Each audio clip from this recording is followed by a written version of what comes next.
ये गीता के अंदर, जिसमें कमेंट्री भी है और ओरिजिनल जो सोर्सेज हैं श्री अरबिंदो के माँ के, वहां से भी है।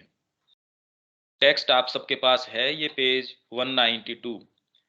इसमें 37वां जो श्लोक है गीता का, श्री भगवान ने कहा, रजोगुण से उत्पन्न होने वाला यह काम है। मतलब कामना जो है ये रजोगुण से उत्पन्न हो रही है। यह उसका साथी क्रोध है। जैसे ही कामना है उसके साथ क्रोध उसका साथी है। यह काम सर्वभक्षी महापापी है। इस संसार में इस काम को मानव आत्मा का शत्रु समझ। ये भगवान कह रहे हैं अर्जुन को। अच्छा, इसके ऊपर ये ओरिजिनल टेक्स्ट है, जो फुटनोट है ये। कामना निम्न प्रकृति की सबसे अधिक अंधकार में, हमारी जो निम्न प्रकृति है, जो लोअर नेचर है, उसकी सबसे अधिक ऑब्स्क्योर और सबसे अधिक अंधकार में बनाने वाली गति है। अगर कामना आ गई तो आपकी बुद्धि हर लेगी, विवेक हर लेगी, और आप अवश्य रूप से वो ही करने के लिए, भोजन की आ गई। ये तो आपको एक्चुअल में जो उदाहरण हम देते हैं, ये तो कोई कामना बहुत बाहरी छोटी कुछ कामनाएं हैं। जनरली जिसको हम बहुत विराट रूप से ये कहते हैं, भाई ये तो बहुत महान साधु है, ये है, वो है, तपस्वी है, उनकी जैसी कामनाएं या जो चीजें हैं, क्योंकि हम तो बहुत छोटे स्तर के ऊपर लो पोटेंसी के अंदर रुक जाते हैं, और वो हमको पता ही नहीं लगता कि कामना कहां तक चल सकती है, क्योंकि लोअर नेचर कोई इससे थोड़ी खत्म हो जाती है। कामनाएं दुर्बलता और अज्ञान की गतियां हैं, अज्ञान के मूवमेंट्स हैं कामनाएं। दुर्बलता और अज्ञान की गतियां, एक तो दुर्बल बना भी देती हैं आपको। आप छोटी सी चीज के लिए, कोई भोजन की कोई चीज है, कोई संबंध की कोई चीज है, आप बहुत अच्छी प्रगति कर रहे थे, आपका कोई नजदीकी है, उसके साथ कुछ हुआ, जीवन भर आप बैलेंस रीगेन कर पाए, कोई जरूरी नहीं है। आप में भय का कोई वाइब्रेशन आ जाए, आप में कोई ऐसी चीज आ जाए, ये दुर्बल करने वाली और अज्ञान में बनाने वाली गतियां हैं, और वे तुम्हें अपनी दुर्बलता तथा अज्ञान से बांधे रखती हैं। बिल्कुल सही बात है, आप फील करके देख लीजिए। लोगों की धारणा है कि उनकी कामनाएं उनके अपने अंदर उत्पन्न होती हैं। आपको लगता है कि आपके अंदर उत्पन्न हो रही हैं, और सबसे बड़ी समस्या ये है, भाई जो मेरे अंदर उत्पन्न हो रही है, मैंने उसको अपना पार्ट मान लिया, तो मेरी काफी शक्ति तो खुद से लड़ने में चली गई। अगर मैं ये कहता हूं कि ये कामना मेरी अपनी है और मेरे अपने अंदर जनरेट हो रही है, तो मेरा संघर्ष किसके साथ हो जाएगा? अपने साथ हो जाएगा। पर जैसे ही मैं ये कहूं कि ये मेरी नहीं है, ये तो बाहर से आ रही है, तुरंत ही आप उससे डिसएसोसिएट कर सकते हैं। आप ये कह सकते हैं भी मेरा अंग नहीं है। तो अब कम से कम वो जो चीज है, जो दुश्मन है, आपके परकोटे के बाहर हो गया। ये एक बहुत बड़ा मूवमेंट है, साइकोलॉजिकल मूवमेंट है। उन्हें लगता है कि ये या तो उनके अपने आप में से पैदा होती हैं, या उनके अपने अंदर से उठती हैं, किंतु यह एक मिथ्या धारणा है। कामनाएं अंधकार में निम्न प्रकृति के विशाल समुद्र की लहरें हैं, और वे एक व्यक्ति से दूसरे व्यक्ति में पहुंचती रहती हैं।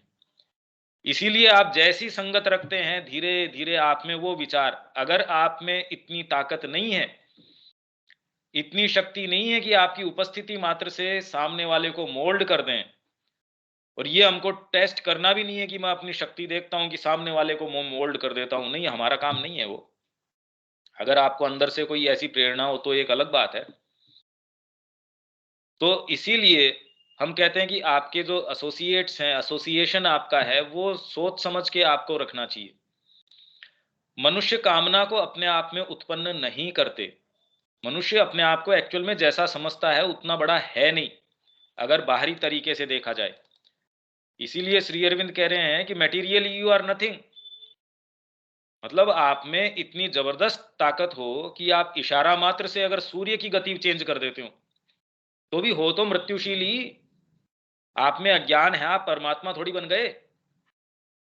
तो जब तक आप अपने सच्चे स्वरूप में नहीं आ जाते, कितने भी आप बड़े बड़े विशाल चमत्कारिक काम कर देते हो, कि भगवान किसी को ये दिखाते हैं क्या, देखो मैंने ये जो ब्रह्मांड बना दिया, या ये किसी को उसको किसी को दिखाने की आवश्यकता है कि मैंने इतनी गैलेक्सीज बना दी? आवश्यकता ही नहीं है। ऐसे फिजिकल यूनिवर्स बना दिए, ऐसे वाइटल यूनिवर्स बना दिए, ऐसे मानसिक जगत बना दिए, अंतरात्मिक जगत बना दिए, किसको बताने की आवश्यकता है? और ये तो हम बता रहे हैं ये सारी श्रृंखला, एक्चुअल में क्या है क्या नहीं है वो पता नहीं। मनुष्य कामना को अपने आप में उत्पन्न नहीं करते, अपितु इन लहरों द्वारा आक्रांत होते हैं। ये लहरें जो हैं उस पे अटैक करती हैं।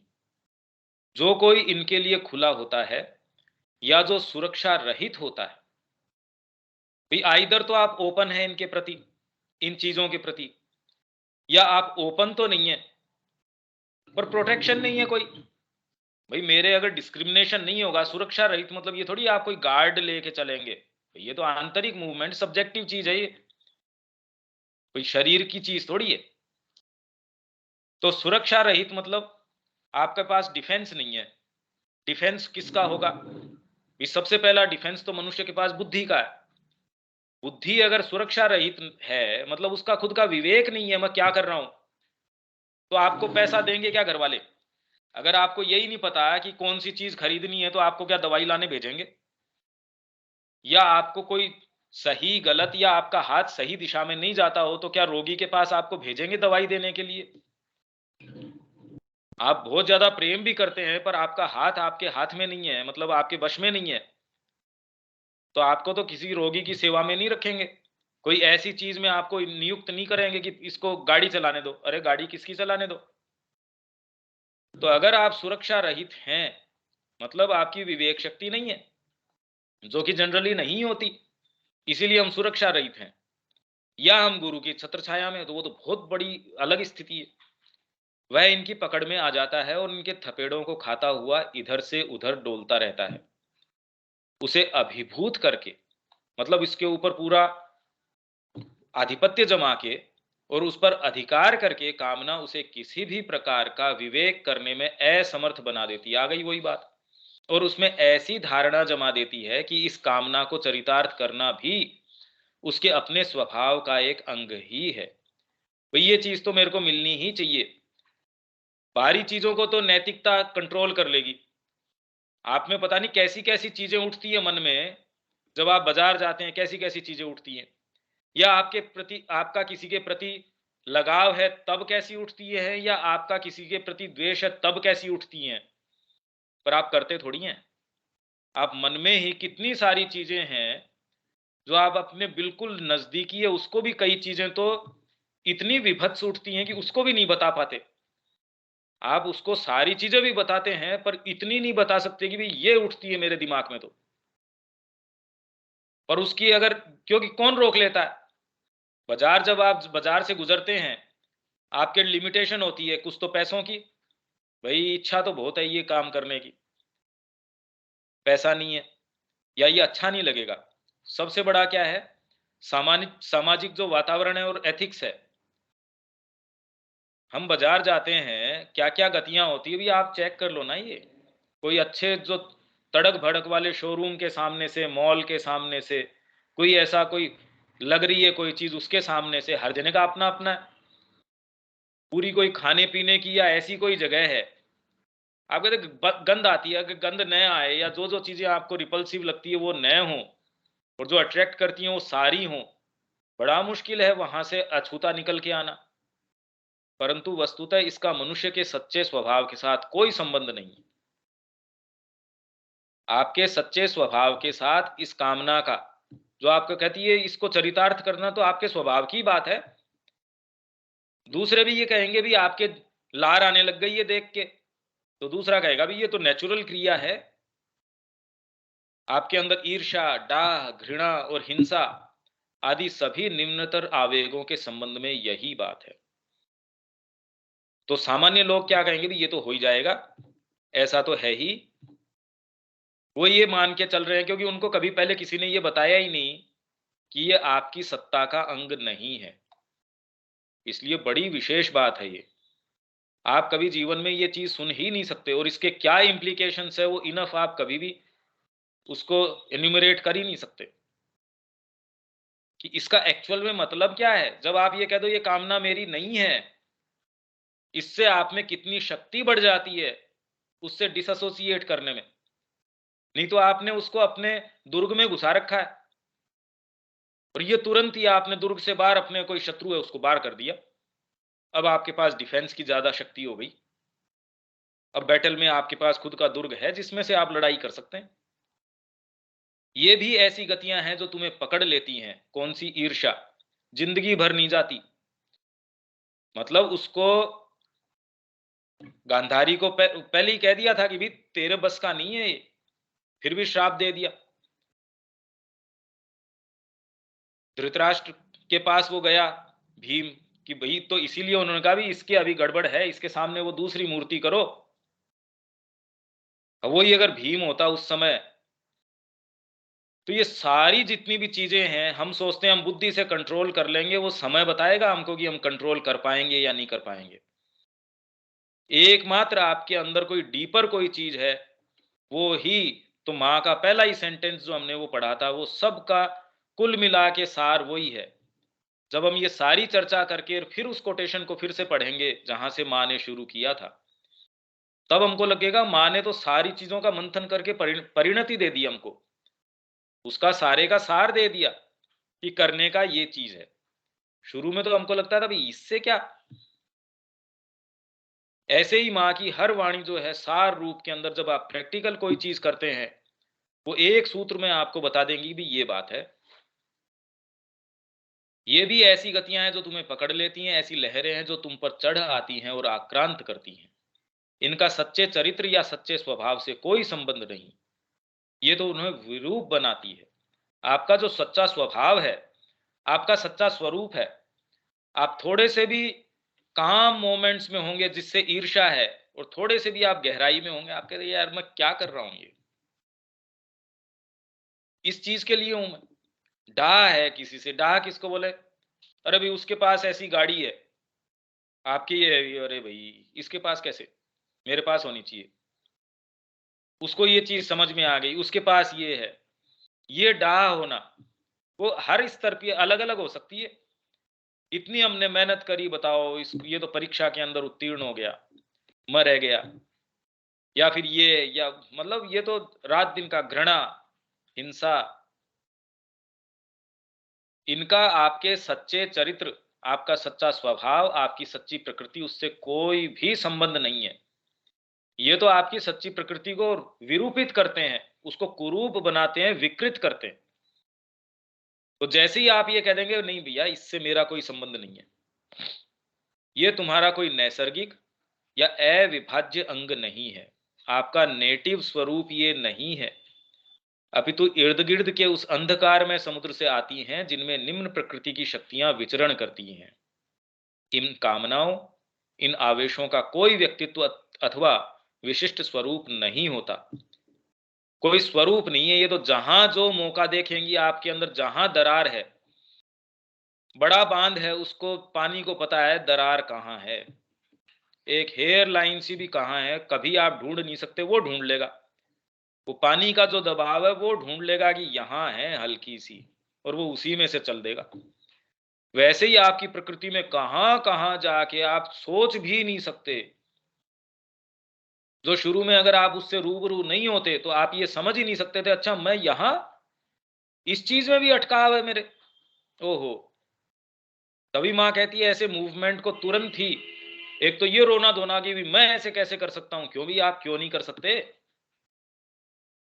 क्योंकि आपने उस चीज को अपना अंग मान लिया।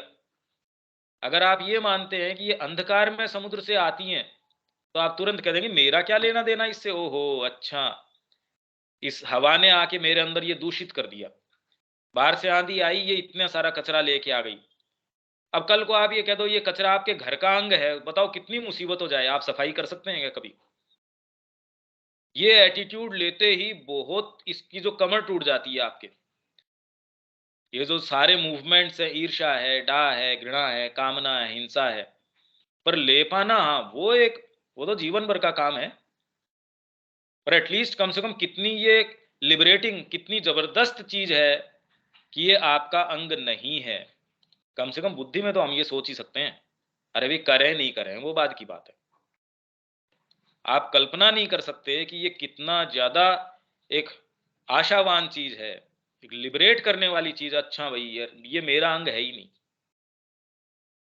इनका कोई व्यक्तित्व अथवा विशिष्ट स्वरूप नहीं होता, ये इसी रूप में सभी के अंदर अभिव्यक्त होती हैं, सब के अंदर ऐसी घुस आती हैं, मतलब किसी को भी नहीं छोड़ती ये। जब तक कि आपका शिफ्ट नहीं हो जाता तब तक तो आप इसी हेमिस्फीयर के अंदर बरत रहे हैं। ये बात तो मेरे ख्याल से क्लियर है। कोई दिक्कत है कि इसके अंदर? नहीं तो हम आगे चलते हैं। क्लियर है जी।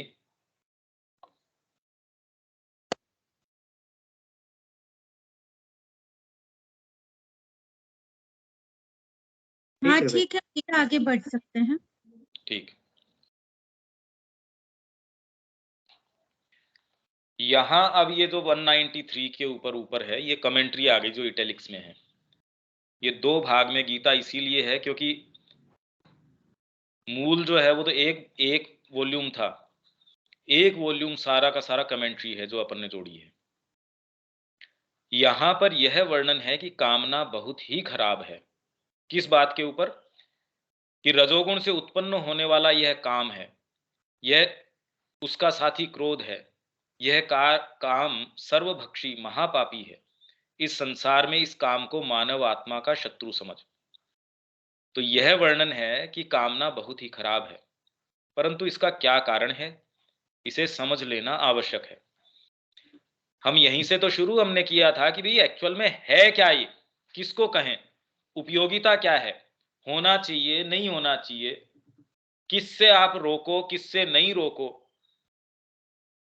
यहां जो वर्णन है वह यह है कि कामनाओं का एक समुद्र है। व्यक्ति महसूस करता है कि कामना उसकी अपनी होती है या उसके अपने अंदर से उत्पन्न होती है, जबकि वास्तव में वह बाहर से आती है। कामना एक सतही चीज है। उदाहरण के लिए व्यक्ति के मन में खाने पीने की या अपनी महत्वाकांक्षाओं को पूरा करने की चाह उठती है।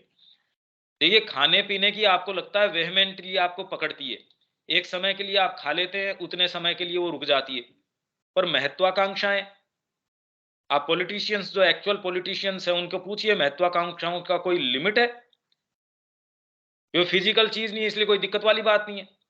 आपको सोने की जबरदस्त मान लो ये है कि मेरे पास सोना ही सोना हो, कितना भी इकट्ठा हो जाओ, वजन तो उठाने के अंदर आपको थकान हो सकती है क्योंकि फिजिकल की लिमिटेशन है, वाइटल की लिमिटेशन नहीं है। उसके क्या लिमिटेशन है? तो इसीलिए कहते हैं वो बुढ़ा भी हो जाए तो भी उसकी कई चीजें वो कर भी नहीं पाए, कामना थोड़ी चली गई। फिजिकल लिमिटेशन है वो आपको रोक देती नहीं, उससे कोई अंदर की महत्वाकांक्षाएं थोड़ी चली जाती हैं। इस काम का मूल स्रोत कहां है, ये कामनाएं उठती कहां से हैं? मनुष्य का विकृत या क्रम विकास से आया प्राण ही इन भावों के प्रति प्रत्युत्तर देता है। विकृत या क्रम विकास से आया प्राण, देखिए प्राण आपका जो है एक तो इन्वोल्यूशन से आया है। इन्वोल्यूशन मतलब पहले ऊपर से चीजें चली, आप अगर ऊपर से हाईएस्ट अगर सच्चिदानंद को मानते हैं, उससे धीरे धीरे धीरे धीरे एक एक सीढ़ियां नीचे चेतना का जो है अवक्रमण हुआ, निवर्तन हुआ, इन्वोल्यूशन हुआ। जब वो धीरे धीरे एकदम नेसेंस के अंदर चली गई तब वो कह रहे हैं इसका फिर क्रम विकास वहां से उठना शुरू हुआ। तो ऐसे क्रम विकास में जब पहले जड़ तत्व है, जड़ तत्व भी अचेतन से बहुत ज्यादा चेतन अवस्था है जब आपका जड़ तत्व आता है। उसके बाद जब प्राण आया क्रम विकास से, उसमें ये विकृति है, इन भावों के प्रति प्रत्युत्तर देता है, मतलब उसके प्रति संवेदनशील है। तो हम जो सोचते हैं कि खाने के प्रति इनके प्रति, जिनके समस्या ही नहीं है उनके तो उठती नहीं ये चीज। आज हम बात करें कि ये लोक के अंदर वो लोक के अंदर, देवताओं को इस तरीके की नहीं है, पर जिनके जो है वैसी तो हैं। आज एक गरीब आदमी है उसके बेचारे के खाने पीने की समस्या है तो उसकी जो कामना है वो अलग स्तर की है। जिसके बिल्कुल संपन्नता है उसके कभी विचार ही नहीं उठता, तो इसका मतलब क्या कामना चली गई? तो ये आ कहां से रही है? ये जो क्रम विकास से आया आपका प्राण है, जो नीचे से आया है, नीचे से प्रस्फुटित होके आया है, तो उसके अंदर क्या है, प्राण के अंदर आपका जड़ तत्व शामिल है, और मन के अंदर ये वाला प्राण जो क्रम विकास से आया है वो वाला शामिल है। सबसे मोटी समस्या यही है। नीचे से कोई पौधा उग रहा है, उसकी जड़ है नेसेंस के अंदर, सबकॉन्शियस के अंदर, उससे वो उग के जड़ तत्व में आया, उसका रस आपके प्राण में आया, उसका रस आपके मन में आया। तो इसीलिए जब ये वाला पेड़ है जिसमें आपकी जो जड़ है, वो जब तक, तो श्री अरविंद की जो ये सारी की सारी फिलोसफी है कि जब तक सुप्रामेंटल आके वहां उसको अनवेल नहीं कर देता, चेतना से उसको सराबोर नहीं कर देता, तब तक कोई चीज नहीं हो सकती। मातृवाणी में भी शुरुआत हमने कहां से करी थी कि एवरीथिंग एंड्स बैडली। तो माँ ने कहा कि जब तक भी ये यहां सबकॉन्शियस है, तब तक तो चीजें बैड ही एंड करेंगी, और वही मनुष्य की सारी सत्ता को भी आच्छादित करता है और व्यक्ति के मन व शरीर को भी प्रभावित करता है। इसकी विकृति के पीछे वेदों में वर्णित वृत्र, पणि आदि आसुरिक शक्तियां और प्राणिक जगत की सत्ताएं होती हैं। उसके अंदर ये कई से जो है, वृत्र है, पणि है, पणि मतलब जो चुरा लेते हैं आपके सेंसेस से। कैसे चुरा लेते हैं? बहुत अच्छी आप चेतना के अंदर है, सामने कोई आपके कोई ऐसा भोजन लिया है, तुरंत आपके शारीरिक प्रतिक्रिया भी होनी शुरू हो जाएगी, भावनात्मक प्रतिक्रिया भी होनी शुरू हो जाएगी। सेंसेस के माध्यम से आपके जो जो विकार, जो भी आसक्तियां उठती हैं, ऐसा है मान लीजिए आपका अपहरण हो गया हो, आपके सामने से कोई मृत व्यक्ति है, आपकी उसके प्रति एकदम रिपल्सन हो गया, अरे ये क्या है, ओहो, सड़क पे जा रहे हैं, कोई बिल्कुल टायर के नीचे चिपटी हुई कोई लाश पड़ी है, आप तुरंत अरे ये क्या हुआ। आपके सेंसेस के द्वारा रिपल्शन है, अट्रैक्शन है, ये जितने भी भाव आते हैं तुरंत आपकी जो आत्मस्थ अवस्था है उससे आपको विचलित कर देते हैं। तो ये वेदों में इन विकृतियों के पीछे वर्णित ये जो जितनी भी चीजें हैं वो काम करती हैं। इस विकृत प्राण के द्वारा ये शक्तियां मनुष्य के ऊपर अपना प्रभाव डालती हैं, जिससे व्यक्ति संतुष्टि और अपने क्षणिक आवेग में सुख का अनुभव करता है। पर वास्तव में सुख का अनुभव वो चीजें करती हैं आपको काम में लेके, और इतना काम में ले लेती हैं आपका शरीर टूट जाता है, हेल्थ टूट जाती है। फिर डॉक्टर कहता है अब मर जाओगे आप अगर ये काम करते हो, तो कहते भाई अब नहीं कर सकते, तब तक तो आप रुकते हो ही नहीं। जबकि वास्तव में तो व्यक्ति का सब कुछ छीन लिया जाता है। इस प्रकार की इसकी प्रकृति है। आप कोई भी शुभ, कोई भी अच्छी चीज करने की उसमें रहते ही नहीं, सब कुछ आपका छीन लिया जाता है।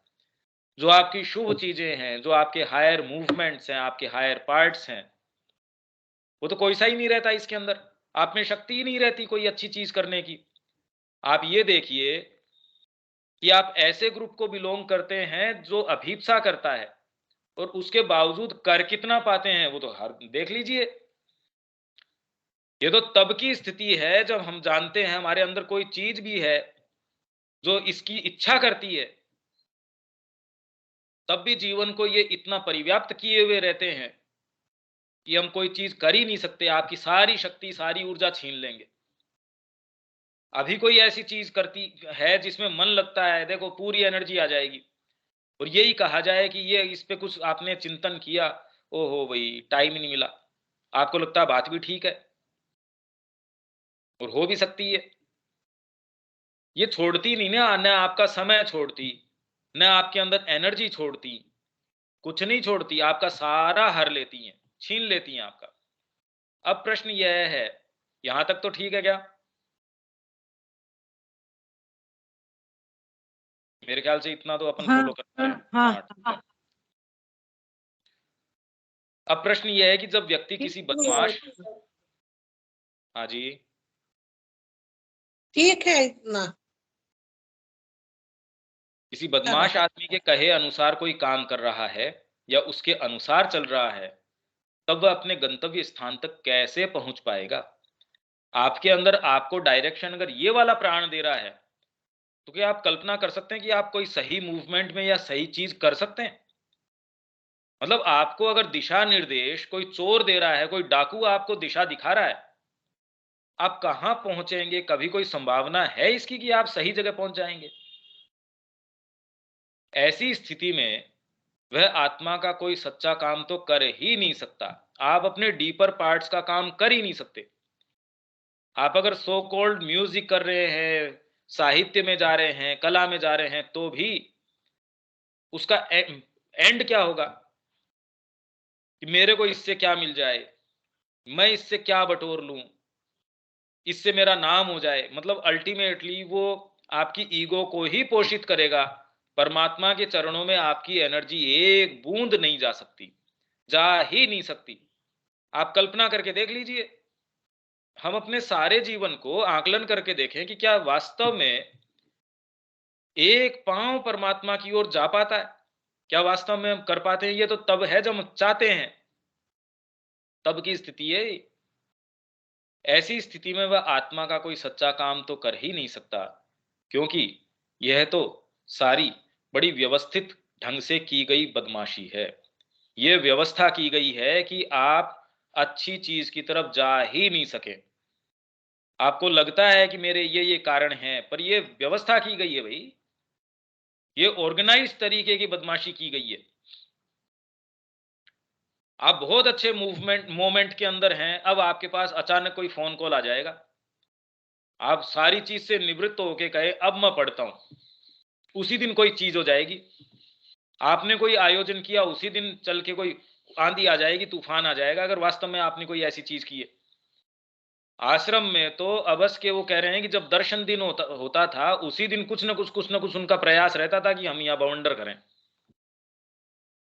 हमेशा ही व्यक्तिगत जीवन में आप इसलिए महसूस नहीं कर पाते क्योंकि आप इतने भाई, आप कौन सी भेड़ जो है उसका ज्यादा ध्यान रखेंगे जिसकी आपको ये चिंता हो कि बाड़ा तोड़ के बाहर नहीं भाग जाए?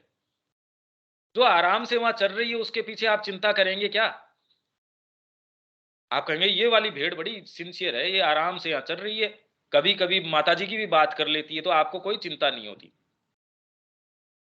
अब आप देख लो कि आप कौन से वालों के अंदर हो। क्या आपकी कोई उनको चिंता है? अगर आपका कोई गडरिया हो, आपको क्या लगता है उसको चिंतित होना चाहिए आपके लिए कि कभी भी आप वो बाड़ा तोड़ के निकल सकते हैं? या उसको निश्चिंत होना चाहिए कि इनफैक्ट ये तो ज्यादा सिक्योर है? दूसरी बारी दुनिया में तो शायद किसी के कोई भाव भी आ जाता हो, ये तो सिक्योर है अपने लाइफ में, कि बीच में पढ़ भी लेते हैं, माताजी की फोटो भी साफ कर लेते हैं, वहां सेंटर में भी जा आते हैं। तो ये तो पक्की भेड़ है जो अभी इसकी ऊन उतारते रहो हर हर समय पे, ये कहीं नहीं जाने वाली। ये व्यवस्थित ढंग से की गई ऑर्गेनाइज्ड बदमाशी है ये, और हमको कभी पता चल ही नहीं सक बताने के बाद ही नहीं चल सकती, और तो छोड़िए, क्योंकि हमने सबने आज तक माताजी की कुछ तो पुस्तकें पढ़ी ही हैं। हम में से एक भी ऐसा नहीं है जो नहीं कह सकता, और फिर भी हम क्या हैं वो तो हमसे थोड़ी छिपा है। और कोई भी व्यक्ति इसे महसूस तक नहीं कर पाता। आ गई वही बात, क्योंकि सारे समाज में ऐसी परिपाटी बन चुकी है, सभी इसके इतने अभ्यस्त हो चुके हैं कि इस पर कभी कोई संदेह तक भी नहीं करता कि हमारे साथ ऐसी कोई बदमाशी या जालसाजी चल रही है। श्री मां ने इस बारे में कहा कि कामनाओं का समुद्र है, जो भी बाहर से कामना आती है वह पहले अवचेतन में प्रवेश कर जाती है, आपको पता ही नहीं लगता। जैसे रोग है, उसके जीवाणु या जो भी उसके जो जो जर्म्स थे वो तो आप में पहले, अगर भी ये रोग के तो आपके अंदर 10 दिन पहले प्रवेश कर गए, बुखार तो आ जाइए।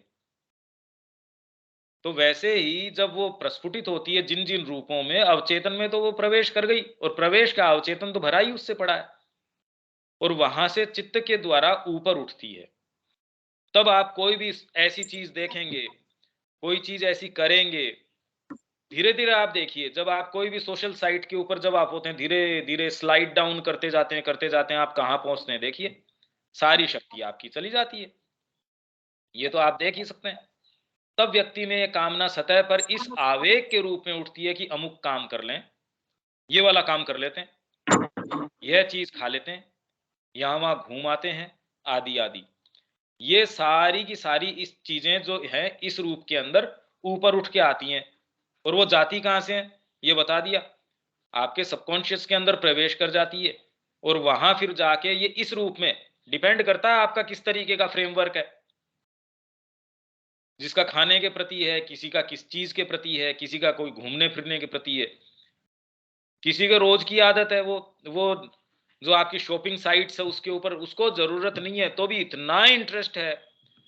कितने जनों को रोज कुछ ना कुछ खरीदने का इंटरेस्ट है, आएगा उसको वापस करेंगे, इसमें रोज दिनमर्रा का मतलब रोज का इतना समय जा रहा है कई लोगों का, तो उनका ऑब्सेशन हो गया है। उनको कोई ये कह भी नहीं सकता, उनको वो जरूरतें लगती हैं। और जबकि अपना सारा समय वो उसी के अंदर, शॉपिंग के अंदर तो इतना जबरदस्त काम हो गया। और उस प्रवृत्ति को भुनाने के लिए या उसको यूटिलाइज करने के लिए सारा आपका बाजार का तंत्र ये है कि कैसे आपको फंसा लिया जाए। सब में टोटल ये है, आप कोई एक तरीके का वीडियो देख लीजिए, फिर आपके वो का वो वैसे के वैसे उसी वैरायटी के आने शुरू हो जाएंगे। अब तो इतना आपको सामान मिल गया अपनी बर्बादी का। अब इसमें समस्या यह आती है कि कामनाओं के पीछे और भी बहुत सी चीजें हैं, इसलिए आप एक चाकू से काट के उनको ऐसे नहीं कि मैंने अलग कर दी। जैसे इच्छा शक्ति, संकल्प शक्ति आदि आदि, इन चीजों में भेद कर पाना आसान नहीं है, जैसे कि विवेक अभी कह रहा था। और न ही इस स्तर पर व्यक्ति इन चीजों से सामना या मुकाबला ही कर सकता है, क्योंकि जब तक आप ऊपर नहीं उठते तब तक तो कामना के द्वारा ही चालित हो। जब तक आपके अंदर कोई दूसरी सत्ता का अंग नहीं है, जब तक आपको संकल्प शक्ति है ही नहीं, तब तक तो जब हम ये कहते हैं कि पत्ता पत्ता जो है भगवान की इच्छा से चलता है, तो वास्तव में अल्टीमेटली कर आप वही रहे हैं जो भगवान चाहते हैं। पर ये आपकी कामनाओं को जस्टिफाई करने का तरीका नहीं है, भगवान चाह रहे थे इसलिए मैं जा रहा था पकौड़ियां खा ली, पर एंड रिजल्ट वही है, सचेतन रूप से नहीं है। भाई पशु के साथ कोई ऐसी कोई दिक्कत वाली बात नहीं है, पर आपको बुद्धि और विवेक भी दिया हुआ है। तो ये कह देना, जैसे पहले पहले भी आया था, भाई ये तो प्रकृति का मूवमेंट है, मैं क्या करूं, प्रकृति ऐसी है, माँ ने जैसे पहले कहा था। तो अगर आप ये दलील देते हैं तो माने का आप 100 साल भी ऐसे करते रहेंगे, you will not have stepped one step further. आपने एक कदम आगे, ये डिस्कशन भी पहले आया था ना, क्योंकि ये सारे भाव सतह पर तो कामनाओं के रूप में उठते हैं, और यदि व्यक्ति इनका विरोध करता रहे तो जीवित ही नहीं रह सकेगा। आप कहते मेरे को भोजन में रस आ रहा, अब मैं नहीं करूंगा। अरे यार कैसे नहीं करोगे, मर जाओगे। तो क्या भोजन में रस नहीं लेना चाहिए? तो फिर ऐसा खराब खाना बनाओ कि उसमें रस नहीं आए, मतलब ये कोई दलील थोड़ी हुई। मैं ये फल खा रहा हूं, बड़ा अच्छा फल है, आप चयन कैसे करेंगे अच्छे और बुरे का? नहीं तो कहते नहीं इसमें तो मेरे को रस आ रहा है, तो कल से ऐसा मेरे को आम दिया करो जो एकदम कड़वा हो। अगर वो मीठा प्रकृति दे रही है तो उसमें कोई कड़वी चीज मिलाओ, तो मैं अपने आप को सबक सिखाता हूं। ये हम एक दूसरे एक्सट्रीम पे चले गए, ये भी विकृति है। अरे भी सहज क्यों नहीं हो सकते? इस तरीके के व्यावहारिक अनुभव की बातों का सामान्यतः पुस्तकों में वर्णन नहीं मिलता। ये जो चीजें अभी बात की जा रही हैं, ये व्यावहारिक अनुभव है, ये प्रैक्टिकल अनुभव की बात है, प्रैक्टिकल बातें हैं ये। यही मैं कह रहा था कि ये जो चीजें हैं कभी कोई साहित्य में तो हमको नजर ही नहीं आती। आपको सिद्धांत बता देंगे, पर आप कहेंगे अभी मेरा जीवन ऐसा नहीं है, यहां से मैं वहां कैसे जाऊं ये बताओ, क्योंकि ऐसा करना आसान नहीं है। अब जटिल समस्या यह है कि कामनाओं पर काबू कैसे किया जाए, उन पर लगाम कैसे लगाई जाए। इसीलिए भले ही इस पर काबू करने की या इस पर लगाम लगाम कसने की शिक्षा तो बहुत दी जाती है, परंतु उसका अनुसरण कदाचित ही कोई कर पाता है। हर जना जानता है, क्योंकि अधिकांशतः शिक्षा देने वाला और पाने वाला दोनों ही इस बात को नहीं समझते। अतः यह पूरा विषय बहुत ही जटिल है। कामना नहीं करनी चाहिए, ये नहीं करना चाहिए। अब न तो देने वाला है उसको पता है कि इसका तो करें कैसे, उसके पास इसका प्रैक्टिकल कोई तरीका नहीं है। कामना नहीं करनी चाहिए, ईर्ष्या नहीं करनी चाहिए, तो फिर करो क्या? ग्रीड नहीं होनी चाहिए भोजन के प्रति, तो शुरू कहां से करें?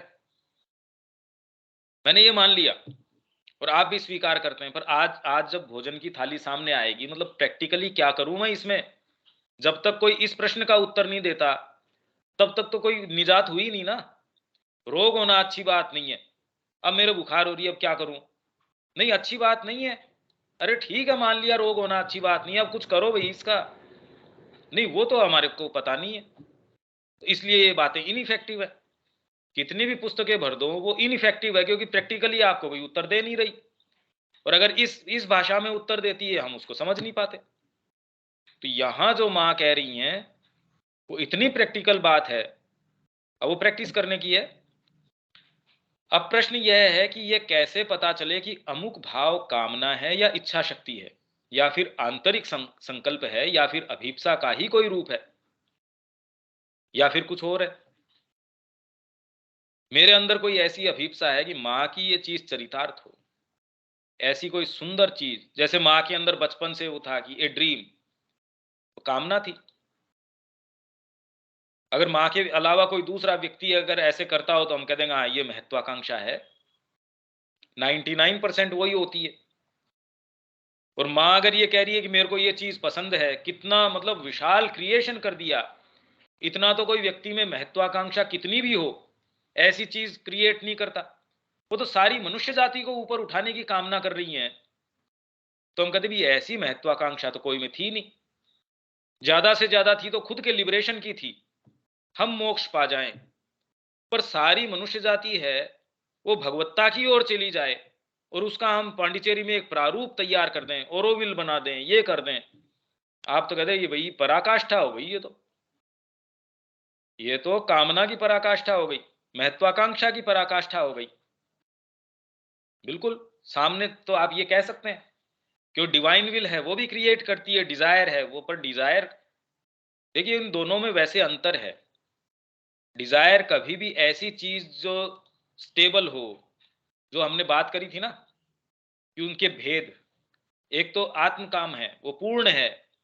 अगर अंदर से कोई क्रिएट कर रहे हैं, वो तो सारी चीजें हमने, और ये ट्रबल्ड रहती है, इसमें इनसफिशियंसी रहती है। कितनी भी आप पूर्ति कर दें कामना की, वो सफिशियंसी आती नहीं, क्योंकि मूवमेंट ही गलत है। वो कामना मतलब आप में अभाव है, तो अभाव कभी भी पूर्ति कैसे कर देगा। वही आप पूर्ण काम मतलब पूर्ण है आप, उसके द्वारा आप कोई चीज कर रहे हैं, वो एक्सप्रेशन के लिए, उसमें आनंद ही दूसरा है। उसमें पूर्ति बिना पूर्ति कोई ऐसी बात ही नहीं है। जब तक आपने साइकोलॉजिकली ये मूवमेंट्स को थोड़ा बहुत महसूस नहीं किया हो, तब तक तो इन बातों को अप्रिशिएट करना बड़ा मुश्किल है। क्योंकि यदि सारी उत्प्रेरणाओं को कामना ही मान लिया जाए और सभी को कामना कहकर त्याग दिया जाए, तब तो व्यक्ति जीवित ही नहीं रह पाएगा। क्योंकि फिर न वह कुछ खा पाएगा, न पी सकेगा, न कुछ कर सकेगा। भाई कैसे करें, यही तो बात है। इस समस्या को कैसे हल किया जाए। हम पहले यह चर्चा कर चुके हैं कि कामना की क्या प्रकृति है, कैसे वह बाहर से आती है, किस प्रकार वह हमारी आत्मा को आच्छादित करती है। तो क्या हमारी सत्ता में कामनाएं ही हैं, इसके अतिरिक्त और कुछ नहीं है? और इसके पीछे क्या क्या चीजें हैं, क्या चीजें हैं, मतलब कितना प्रैक्टिकल डिस्कशन है ये। अगर ये कमेंट्री इसके साथ नहीं जोड़ी जाए, आप कभी नहीं समझ सकते कि माँ क्या कह रही है। इसीलिए ये जो हमने कमेंट्री इसके ऊपर करी है, इतनी इंपॉर्टेंट है। अगर आप प्रैक्टिस के अंदर गीता कह क्या रही है और आप इस लाइन में जाना चाहते हैं, तो ये इंडिस्पेंसिबल है। तो एक तो जिसकी हम पहले चर्चा कर चुके हैं कि हमारे अंदर कोई ऐसी चीज है जिसे कोई चीज, किसी चीज की चाह है, और कामनाएं इस चीज से ऊर्जा लेकर स्वयं को अभिव्यक्त करती हैं। और दूसरी बात है कि प्राणिक जगत की सत्ताएं होती हैं, जो कि कई चीजों में संलग्न रहती हैं और अपनी संतुष्टि के लिए मनुष्यों को इस्तेमाल करती हैं, और हमें लगता है कि ये हमारी अपनी कामनाएं हैं और हम उन्हें पूरा करने का प्रयत्न करते हैं। परंतु प्रश्न यह है कि यदि व्यक्ति अपने आप को अनुशासित कर आगे बढ़ना चाहे, तो व्यावहारिक रूप में उसे क्या करना चाहिए। भाई अगर हम ये कहते हैं कि सत्ताएं हैं पीछे, प्राणिक जगत की सत्ताएं हैं, जो आप भोजन करते हैं तुष्टि उनकी होती है, आप लड़ाई झगड़ा करते हैं उस उन वाइब्रेशन से पोषित वो होती हैं, आप किसी से जो काम वासना वाली चीजें हैं वो सारी करते हैं, तुष्ट वो सत्ताएं होती हैं। ठीक बात है, पर व्यावहारिक रूप में करें क्या इसका। तो एक दृष्टिकोण क्या है, शायद इसमें हम अपनी सामर्थ्य से तो बहुत ही कम कर सकते हैं। भाई एक दृष्टिकोण क्या है फिर बाद में, हम तो केवल श्री माता जी से प्रार्थना ही कर सकते हैं और उनके प्रति अपने को खोल सकते हैं। केवल वे ही हमें रास्ता दिखा सकती हैं कि सच्ची चीज क्या है और हमें उसका अनुसरण कैसे करना है। तो एक ये है कि हम माँ के प्रति प्रार्थना करके अपने आप को खोलें, बहुत इफेक्टिव चीज है। ये बात तो आती नहीं। कौन व्यक्ति है जो ये अपने मूवमेंट्स को, पहले तो ये कि भी माता जी देखो ये बात है, आप प्रार्थना भी तो तभी करेंगे जब कोई दूसरी चीज की आपके अंदर अभीप्सा है, नहीं तो क्यों प्रार्थना करेंगे। जब जीवन का आधार ही कामना है और उसकी पूर्ति है, माँ के लिए निहित जीवन जीने की अभीप्सा है ही नहीं, आप किस चीज की प्रार्थना करोगे। मैं गाड़ी मेरे को मिल जाए एक, मैं उस सारी शक्ति मैंने झोंक रखी है कि मेरे पास एक मकान हो और गाड़ी हो। अब मैं माता जी से ये प्रार्थना करूंगा कि मेरे बैंक अकाउंट में इतने सारे पैसे कैसे आ गए माता जी, मेरे लिए तो वो मूवमेंट पॉजिटिव होगा या नेगेटिव होगा। तो इसलिए कामना की बात या उसकी मुक्ति, उससे मुक्ति की बात या उससे प्रार्थना करेगा कैसे कोई व्यक्ति, अगर उद्देश्य ही नहीं लेके चल रहा है वो। ये केवल वो ही व्यक्ति कर सकता है जो इस चीज का उद्देश्य लेके चल रहा हो, जो ये चाह रहा हो कि मैं कामना के निहित नहीं, मां के निहित जीवन जीऊं, तब उठेगी ये बात। तो गीता यहां जो समाधान बता रही है वह बिल्कुल व्यावहारिक और करने योग्य है। अब गीता के परिप्रेक्ष्य में अगर हम देखें, भाई यहां तो गीता के परिप्रेक्ष्य में उत्तर है, पर व्यावहारिक उत्तर है हम सबका यही तो है, प्रैक्टिकल करें क्या भाई। हम ये मान के भी चलें कि हम चाहते हैं, भाई नहीं चाहते हैं वाले की तो बात ही नहीं है, फिर तो ये इस डिस्कशन का कोई मतलब ही नहीं है। हम ये मान के चलते हैं यहां सबके हमारे ये प्रश्न है कि करें क्या, या एटलीस्ट कम से कम माइंड में लाइट तो आए इस सारे मुद्दे के ऊपर। इसमें पहले तो भगवान ने कह दिया कि कर्मण्येवाधिकारस्ते मां फलेषु कदाचन, फल की आशा जो है, बिना फल की इच्छा के कर्म कर। परंतु इसमें समस्या यह आती है कि निर्णय कैसे करें कि क्या कर्म करने का है और क्या करने का नहीं है। अब आपको ये कह दें कि भोजन तो पकाओ, अब इससे कोई मतलब नहीं है आपका इसका फल क्या होगा। चलो ठीक है, ये भी बात ठीक है कि मैं बिना फल के, पहली बात तो ये हो ही नहीं सकता इस तरीके से। पर आप कहो कि मेरे को अब खाना पकाना चाहिए या इस समय झाड़ू निकालनी चाहिए, अब ये निर्णय कैसे करें। अभी तो हमारे को ये है कि इससे मेरे को ये मिलने वाला है, काम पे जाऊंगा पैसे मिलेंगे, पैसे मिलेंगे तो मेरी ये जरूरतें हैं या ये मेरी ये जो जो भी आवश्यकताएं हैं ये मेरी पूरी होंगी। आप निर्णय, जिन भी चीजों का निर्णय है उसका आधार अगर धीरे धीरे ट्रेस करेंगे तो कामना है ये मेरे को मिल जाएगा, मेरा जो लोअर सेल्फ है, मेरे शरीर की पूर्ति हो जाएगी, मेरी जो प्राण है उसके अंदर मेरा परिवार भी आ जाता है या मेरी जो भी चीजें हैं उनकी पूर्ति हो जाएगी। माइंड की तो खैर कोई बातें ही दूर है कि आदर्शवाद की, इससे कोई देश का, मनुष्य जाति का इससे ये भला होगा, अगर वो भी है तो भी वो एक सात्विक कामना जरूर हो सकती है। पर अभी आप उस दायरे से बाहर नहीं जाते, पर ये है रेयर, ये होती ही नहीं, इसका हमको पता नहीं टेक्सचर कैसा होता है। पर जो लोअर वाली हैं ये कैसे आप तय करेंगे कि इस समय मेरे को क्या करना चाहिए। इस बात का समाधान करते हुए भगवान ने कहा कि यज्ञ के रूप में कर्म कर। यज्ञ मतलब वो जो हवन करते हैं उस यज्ञ की बात नहीं कर रहे कि खाना पकाओ तो हवन के रूप में खाना पकाओ, ये तो कोई मतलब कोई लॉजिकल बात ही नहीं है। या आप ऑफिस में काम करो, हवन के रूप में काम करो, हवन नहीं है ये, सैक्रिफाइस। मतलब कैसे, एक बहुत जबरदस्त गीता का सबसे प्रोमिनेंट जो कई कॉन्सेप्ट्स हैं उसमें एक तो ये है यज्ञ का। यज्ञ मतलब एज ए सैक्रिफाइस। सैक्रिफाइस का मतलब क्या है, मेरी प्रसन्नता के निमित्त कर्म कर। आप कोई चीज मां की प्रसन्नता के निमित्त करते हैं उसमें, और आप खुद की प्रसन्नता के निमित्त या अपने लोअर नेचर की प्रसन्नता के निमित्त करते हैं, उन दोनों में बहुत बड़ा अंतर है। यही पहला जो प्रश्न था उसका विवेक का, इसका ये उत्तर यहां आ रहा है। और यदि भगवान की प्रसन्नता के निमित्त कर्म करेंगे तो उसमें हमारा अनुमान कि भगवान की प्रसन्नता कौन से काम में है, अगर आप ये माने आज से कि मैं मां की प्रसन्नता के निमित्त काम करूंगा या करूंगी, तो पहले तो हमको अनुमान लगाना पड़ेगा कि ये वाली चीज है ये भगवान को प्रसन्न करेगी। तो वह सदा ही बड़ा सापेक्ष या अनिश्चित प्रकार का होगा। मतलब डिटेल में आप ये कहें कि मैं भगवान के लिए हलवा बना रहा हूं, तो अब इसमें चीनी कितनी डालें?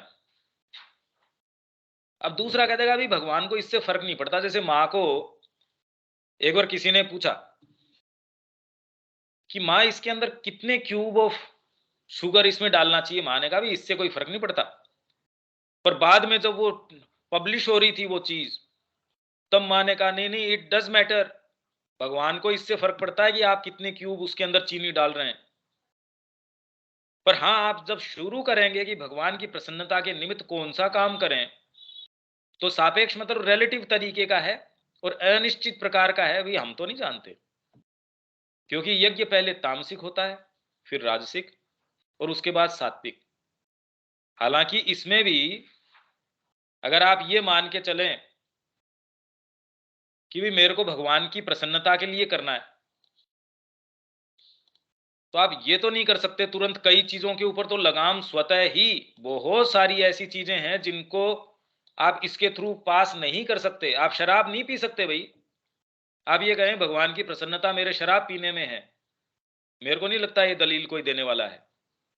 या कोई आप ऐसा कोई काम बताएं जो आप कह दें कि भाई ये भगवान की प्रसन्नता इसके अंदर है, तो पहले तो आप अनुमान भी लगाएंगे तो उस अनुमान के अंदर कई चीजें आपको पता है भैया ये तो नहीं हो सकती। मेरी जो चुगली करने की आदतें हैं उससे भगवान बहुत प्रसन्न होते हैं, ऐसा मेरे को नहीं लगता कि शायद कोई कहेगा। या मेरे अंदर ये चीजें हैं, तो आपके बहुत सारे मूवमेंट तो आपकी बुद्धि है। बुद्धि तो एक स्थान है भाई, आपने कह दिया बुद्धि, मतलब क्या इससे कोई टच थोड़ी कर सकते हैं कोई चीज। बुद्धि भी तो एक रिलेटिव चीज है, एक ऐसा स्थान है। जैसे ही आप में ये सिंसियर मूवमेंट आ जाता है कि माँ की प्रसन्नता किस चीज में है, बुद्धि आपको इंडिकेट कर देगी ये है। और धीरे धीरे उस बुद्धि का स्वरूप भी चेंज होता जाता है, फिर बाद में कोई सामान्य बुद्धि नहीं रहती वो।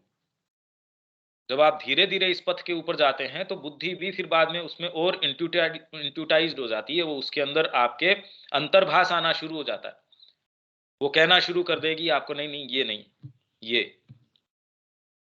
हाँ, पर शुरुआत तो कहीं से, तो इसीलिए तो ये कह रहे हैं यज्ञ पहले तामसिक। तामसिक तो बिल्कुल खुद के ऊपर आधारित है। फिर राजसिक जो ये मानता है नहीं नहीं, जैसे बच्चा है, मेरे को खिलौना दे दो, मेरे को ये दे दो, मेरे को ही वो दे दो। राजसिक होता है तो वो ये कहता है भैया ऐसा है, अगर मेरे को कुछ प्राप्त करना है तो मेरे को समाज को भी कंसीडर करना पड़ेगा, परिवार को भी कंसीडर करना पड़ेगा। पॉलिटिशियंस जो बहुत ज्यादा सफल हैं वो ये जानते हैं कि समाज का काम मैं करूंगा तो मेरे को भी इससे ये मिलने वाला है। अगर कोई काम नहीं करे तो उसको तो अगली बार वोट ही नहीं मिल सकता। ये गीता के अंदर, जिसमें कमेंट्री भी है और ओरिजिनल जो सोर्सेज हैं श्री अरबिंदो के माँ के, वहां से भी है। टेक्स्ट आप सबके पास है, ये पेज 192। इसमें 37वां जो श्लोक है गीता का, श्री भगवान ने कहा रजोगुण से उत्पन्न होने वाला यह काम है। मतलब कामना जो है ये रजोगुण से उत्पन्न हो रही है। यह उसका साथी क्रोध है। जैसे ही कामना है उसके साथ क्रोध उसका साथी है। यह काम सर्वभक्षी महापापी है। इस संसार में इस काम को मानव आत्मा का शत्रु समझ। ये भगवान कह रहे हैं अर्जुन को। अच्छा,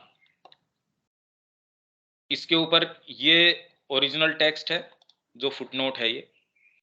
कामना निम्न प्रकृति की सबसे अधिक अंधकार में, हमारी जो निम्न प्रकृति है, जो लोअर नेचर है, उसकी सबसे अधिक ऑब्स्क्योर और सबसे अधिक अंधकार में बनाने वाली गति है।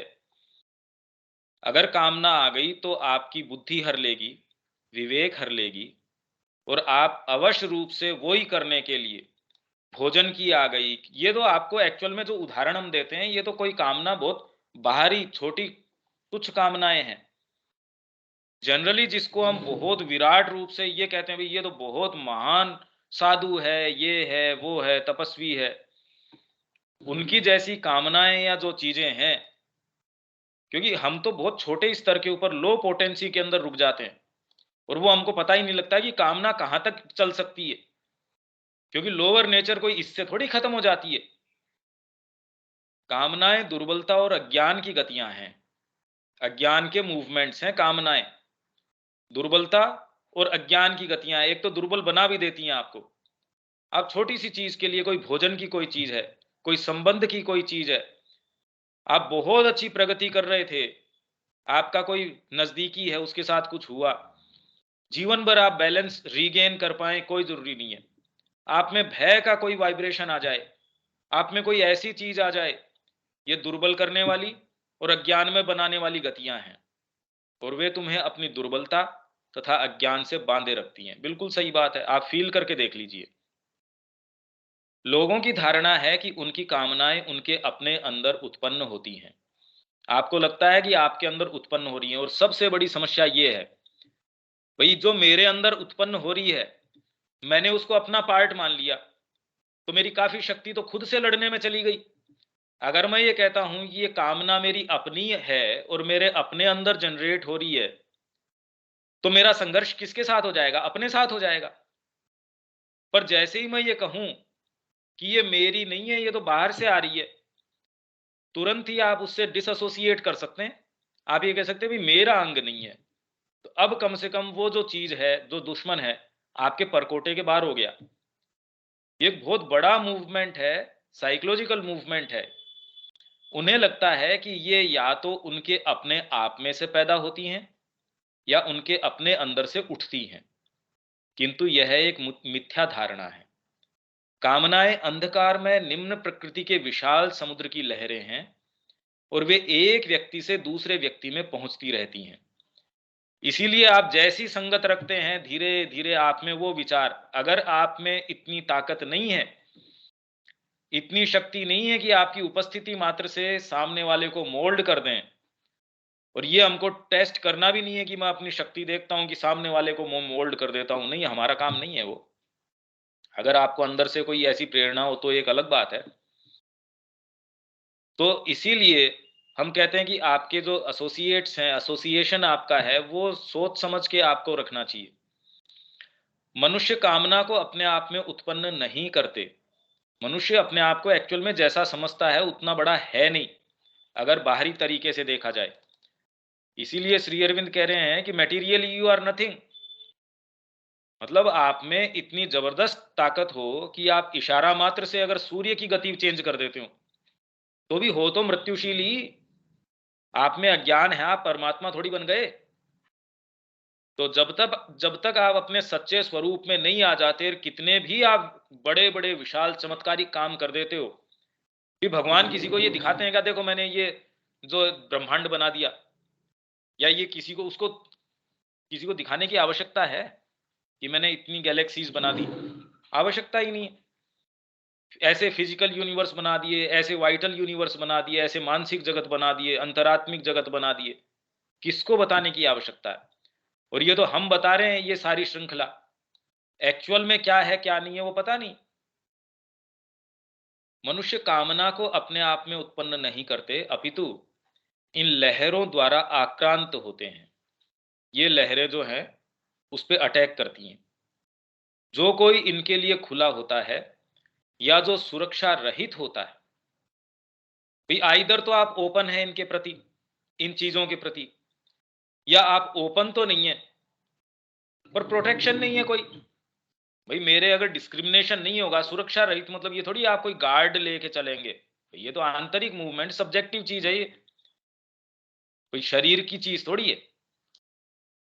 तो सुरक्षा रहित मतलब आपके पास डिफेंस नहीं है। डिफेंस किसका होगा? इस सबसे पहला डिफेंस तो मनुष्य के पास बुद्धि का है। बुद्धि अगर सुरक्षा रहित है, मतलब उसका खुद का विवेक नहीं है मैं क्या कर रहा हूं, तो आपको पैसा देंगे क्या घर वाले? अगर आपको यही नहीं पता कि कौन सी चीज खरीदनी है, तो आपको क्या दवाई लाने भेजेंगे?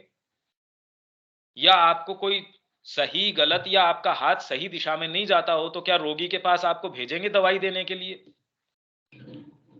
आप बहुत ज्यादा प्रेम भी करते हैं पर आपका हाथ आपके हाथ में नहीं है, मतलब आपके वश में नहीं है, तो आपको तो किसी रोगी की सेवा में नहीं रखेंगे। कोई ऐसी चीज में आपको नियुक्त नहीं करेंगे कि इसको गाड़ी चलाने दो। अरे गाड़ी किसकी चलाने दो? तो अगर आप सुरक्षा रहित हैं, मतलब आपकी विवेक शक्ति नहीं है, जो कि जनरली नहीं होती, इसीलिए हम सुरक्षा रहित हैं, या हम गुरु की छत्र छाया में, तो वो तो बहुत बड़ी अलग स्थिति है। वह इनकी पकड़ में आ जाता है और इनके थपेड़ों को खाता हुआ इधर से उधर डोलता रहता है, उसे अभिभूत करके, मतलब इसके ऊपर पूरा आधिपत्य जमा के और उस पर अधिकार करके कामना उसे किसी भी प्रकार का विवेक करने में असमर्थ बना देती है। आ गई वही बात। और उसमें ऐसी धारणा जमा देती है कि इस कामना को चरितार्थ करना भी उसके अपने स्वभाव का एक अंग ही है। भाई ये चीज तो मेरे को मिलनी ही चाहिए। बाहरी चीजों को तो नैतिकता कंट्रोल कर लेगी। आप में पता नहीं कैसी कैसी चीजें उठती है मन में, जब आप बाजार जाते हैं कैसी कैसी चीजें उठती हैं, या आपके प्रति, आपका किसी के प्रति लगाव है तब कैसी उठती है, या आपका किसी के प्रति द्वेष है तब कैसी उठती हैं। पर आप करते थोड़ी हैं। आप मन में ही कितनी सारी चीजें हैं जो आप अपने बिल्कुल नजदीकी है उसको भी, कई चीजें तो इतनी विभत्स उठती हैं कि उसको भी नहीं बता पाते। आप उसको सारी चीजें भी बताते हैं पर इतनी नहीं बता सकते कि भाई ये उठती है मेरे दिमाग में तो। पर उसकी अगर, क्योंकि कौन रोक लेता है? बाजार, जब आप बाजार से गुजरते हैं, आपके लिमिटेशन होती है कुछ तो पैसों की। भाई इच्छा तो बहुत है ये काम करने की, पैसा नहीं है, या ये अच्छा नहीं लगेगा। सबसे बड़ा क्या है? सामाजिक सामाजिक जो वातावरण है और एथिक्स है। हम बाजार जाते हैं, क्या क्या गतियां होती है भी आप चेक कर लो ना। ये कोई अच्छे जो तड़क भड़क वाले शोरूम के सामने से, मॉल के सामने से, कोई ऐसा कोई लग रही है कोई चीज उसके सामने से, हर जने का अपना अपना है। पूरी कोई खाने पीने की या ऐसी कोई जगह है, आप कहते गंद आती है, अगर गंद न आए या जो जो चीजें आपको रिपल्सिव लगती है वो न हो और जो अट्रैक्ट करती हैं वो सारी हो, बड़ा मुश्किल है वहां से अछूता निकल के आना। परंतु वस्तुतः इसका मनुष्य के सच्चे स्वभाव के साथ कोई संबंध नहीं है। आपके सच्चे स्वभाव के साथ इस कामना का, जो आपको कहती है इसको चरितार्थ करना, तो आपके स्वभाव की बात है। दूसरे भी ये कहेंगे भी आपके लार आने लग गई है देख के, तो दूसरा कहेगा भी ये तो नेचुरल क्रिया है। आपके अंदर ईर्ष्या, डाह, घृणा और हिंसा आदि सभी निम्नतर आवेगों के संबंध में यही बात है। तो सामान्य लोग क्या कहेंगे भी ये तो हो ही जाएगा, ऐसा तो है ही। वो ये मान के चल रहे हैं क्योंकि उनको कभी पहले किसी ने ये बताया ही नहीं कि ये आपकी सत्ता का अंग नहीं है। इसलिए बड़ी विशेष बात है ये। आप कभी जीवन में ये चीज सुन ही नहीं सकते और इसके क्या इंप्लीकेशंस है वो इनफ आप कभी भी उसको एन्यूमरेट कर ही नहीं सकते कि इसका एक्चुअल में मतलब क्या है। जब आप ये कह दो ये कामना मेरी नहीं है, इससे आप में कितनी शक्ति बढ़ जाती है उससे डिसएसोसिएट करने में। नहीं तो आपने उसको अपने दुर्ग में घुसा रखा है और ये तुरंत ही आपने दुर्ग से बाहर, अपने कोई शत्रु है उसको बाहर कर दिया। अब आपके पास डिफेंस की ज्यादा शक्ति हो गई। अब बैटल में आपके पास खुद का दुर्ग है जिसमें से आप लड़ाई कर सकते हैं। ये भी ऐसी गतियां हैं जो तुम्हें पकड़ लेती हैं। कौन सी? ईर्ष्या, जिंदगी भर नहीं जाती। मतलब उसको, गांधारी को पहले ही कह दिया था कि भी तेरे बस का नहीं है ये, फिर भी श्राप दे दिया। धृतराष्ट्र के पास वो गया भीम कि भाई, तो इसीलिए उन्होंने कहा भी इसके अभी गड़बड़ है, इसके सामने वो दूसरी मूर्ति करो। अब वही अगर भीम होता उस समय, तो ये सारी जितनी भी चीजें हैं हम सोचते हैं हम बुद्धि से कंट्रोल कर लेंगे, वो समय बताएगा हमको कि हम कंट्रोल कर पाएंगे या नहीं कर पाएंगे। एकमात्र आपके अंदर कोई डीपर कोई चीज है, वो ही तो माँ का पहला ही सेंटेंस जो हमने वो पढ़ा था, वो सबका कुल मिला के सार वही है। जब हम ये सारी चर्चा करके फिर उस कोटेशन को फिर से पढ़ेंगे जहां से माँ ने शुरू किया था, तब हमको लगेगा माँ ने तो सारी चीजों का मंथन करके परिणति दे दी हमको, उसका सारे का सार दे दिया कि करने का ये चीज है। शुरू में तो हमको लगता था भाई इससे क्या, ऐसे ही माँ की हर वाणी जो है सार रूप के अंदर जब आप प्रैक्टिकल कोई चीज करते हैं, वो एक सूत्र में आपको बता देंगी भी ये बात है। ये भी ऐसी गतियां हैं जो तुम्हें पकड़ लेती हैं, ऐसी लहरें हैं जो तुम पर चढ़ आती हैं और आक्रांत करती हैं। इनका सच्चे चरित्र या सच्चे स्वभाव से कोई संबंध नहीं, ये तो उन्हें विरूप बनाती है। आपका जो सच्चा स्वभाव है, आपका सच्चा स्वरूप है, आप थोड़े से भी काम मोमेंट्स में होंगे जिससे ईर्ष्या है, और थोड़े से भी आप गहराई में होंगे, आप कह रहे हैं यार मैं क्या कर रहा हूं, ये इस चीज के लिए हूं मैं। डाह है किसी से, डाह किसको बोले? अरे भाई उसके पास ऐसी गाड़ी है, आपकी ये है, अरे भाई इसके पास कैसे, मेरे पास होनी चाहिए। उसको ये चीज समझ में आ गई, उसके पास ये है। ये डाह होना वो हर स्तर पे अलग अलग हो सकती है।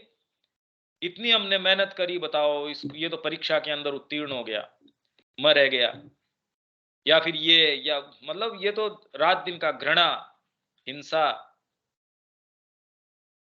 इनका आपके सच्चे चरित्र, आपका सच्चा स्वभाव, आपकी सच्ची प्रकृति, उससे कोई भी संबंध नहीं है। ये तो आपकी सच्ची प्रकृति को विरूपित करते हैं, उसको कुरूप बनाते हैं, विकृत करते हैं। तो जैसे ही आप ये कह देंगे नहीं भैया इससे मेरा कोई संबंध नहीं है, ये तुम्हारा कोई नैसर्गिक या अविभाज्य अंग नहीं है, आपका नेटिव स्वरूप ये नहीं है, अपितु इर्द गिर्द के उस अंधकार में समुद्र से आती हैं जिनमें निम्न प्रकृति की शक्तियां विचरण करती हैं।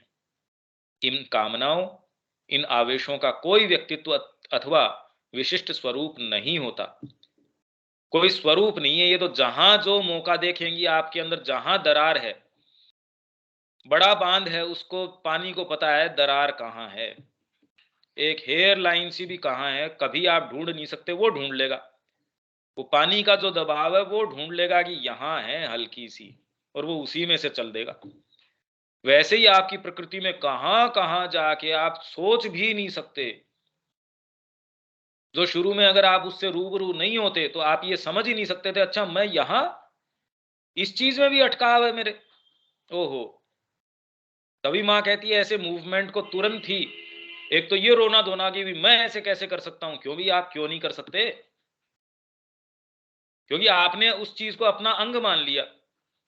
अगर आप ये मानते हैं कि ये अंधकार में समुद्र से आती हैं, तो आप तुरंत कह देंगे मेरा क्या लेना देना इससे, ओहो अच्छा, इस हवा ने आके मेरे अंदर ये दूषित कर दिया, बाहर से आंधी आई, ये इतना सारा कचरा लेके आ गई।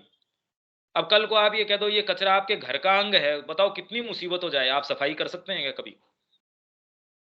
ये एटीट्यूड लेते ही बहुत इसकी जो कमर टूट जाती है आपके।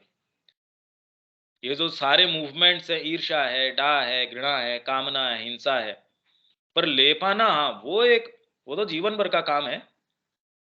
पर एटलीस्ट कम से कम कितनी ये लिबरेटिंग, कितनी जबरदस्त चीज है कि ये आपका अंग नहीं है। कम से कम बुद्धि में तो हम ये सोच ही सकते हैं।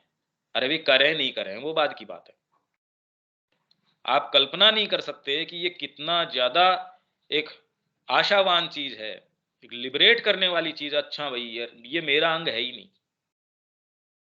इनका कोई व्यक्तित्व अथवा विशिष्ट स्वरूप नहीं होता, ये इसी रूप में सभी के अंदर अभिव्यक्त होती हैं, सब के अंदर ऐसी घुस आती हैं, मतलब किसी को भी नहीं छोड़ती ये।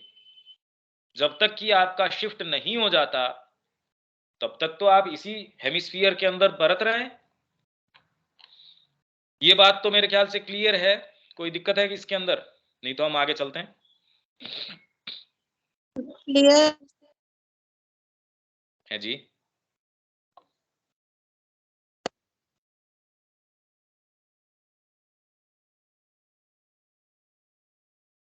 हाँ ठीक है, फिर आगे बढ़ सकते हैं। ठीक, यहां अब ये जो 193 के ऊपर ऊपर है, ये कमेंट्री आ गई जो इटैलिक्स में है।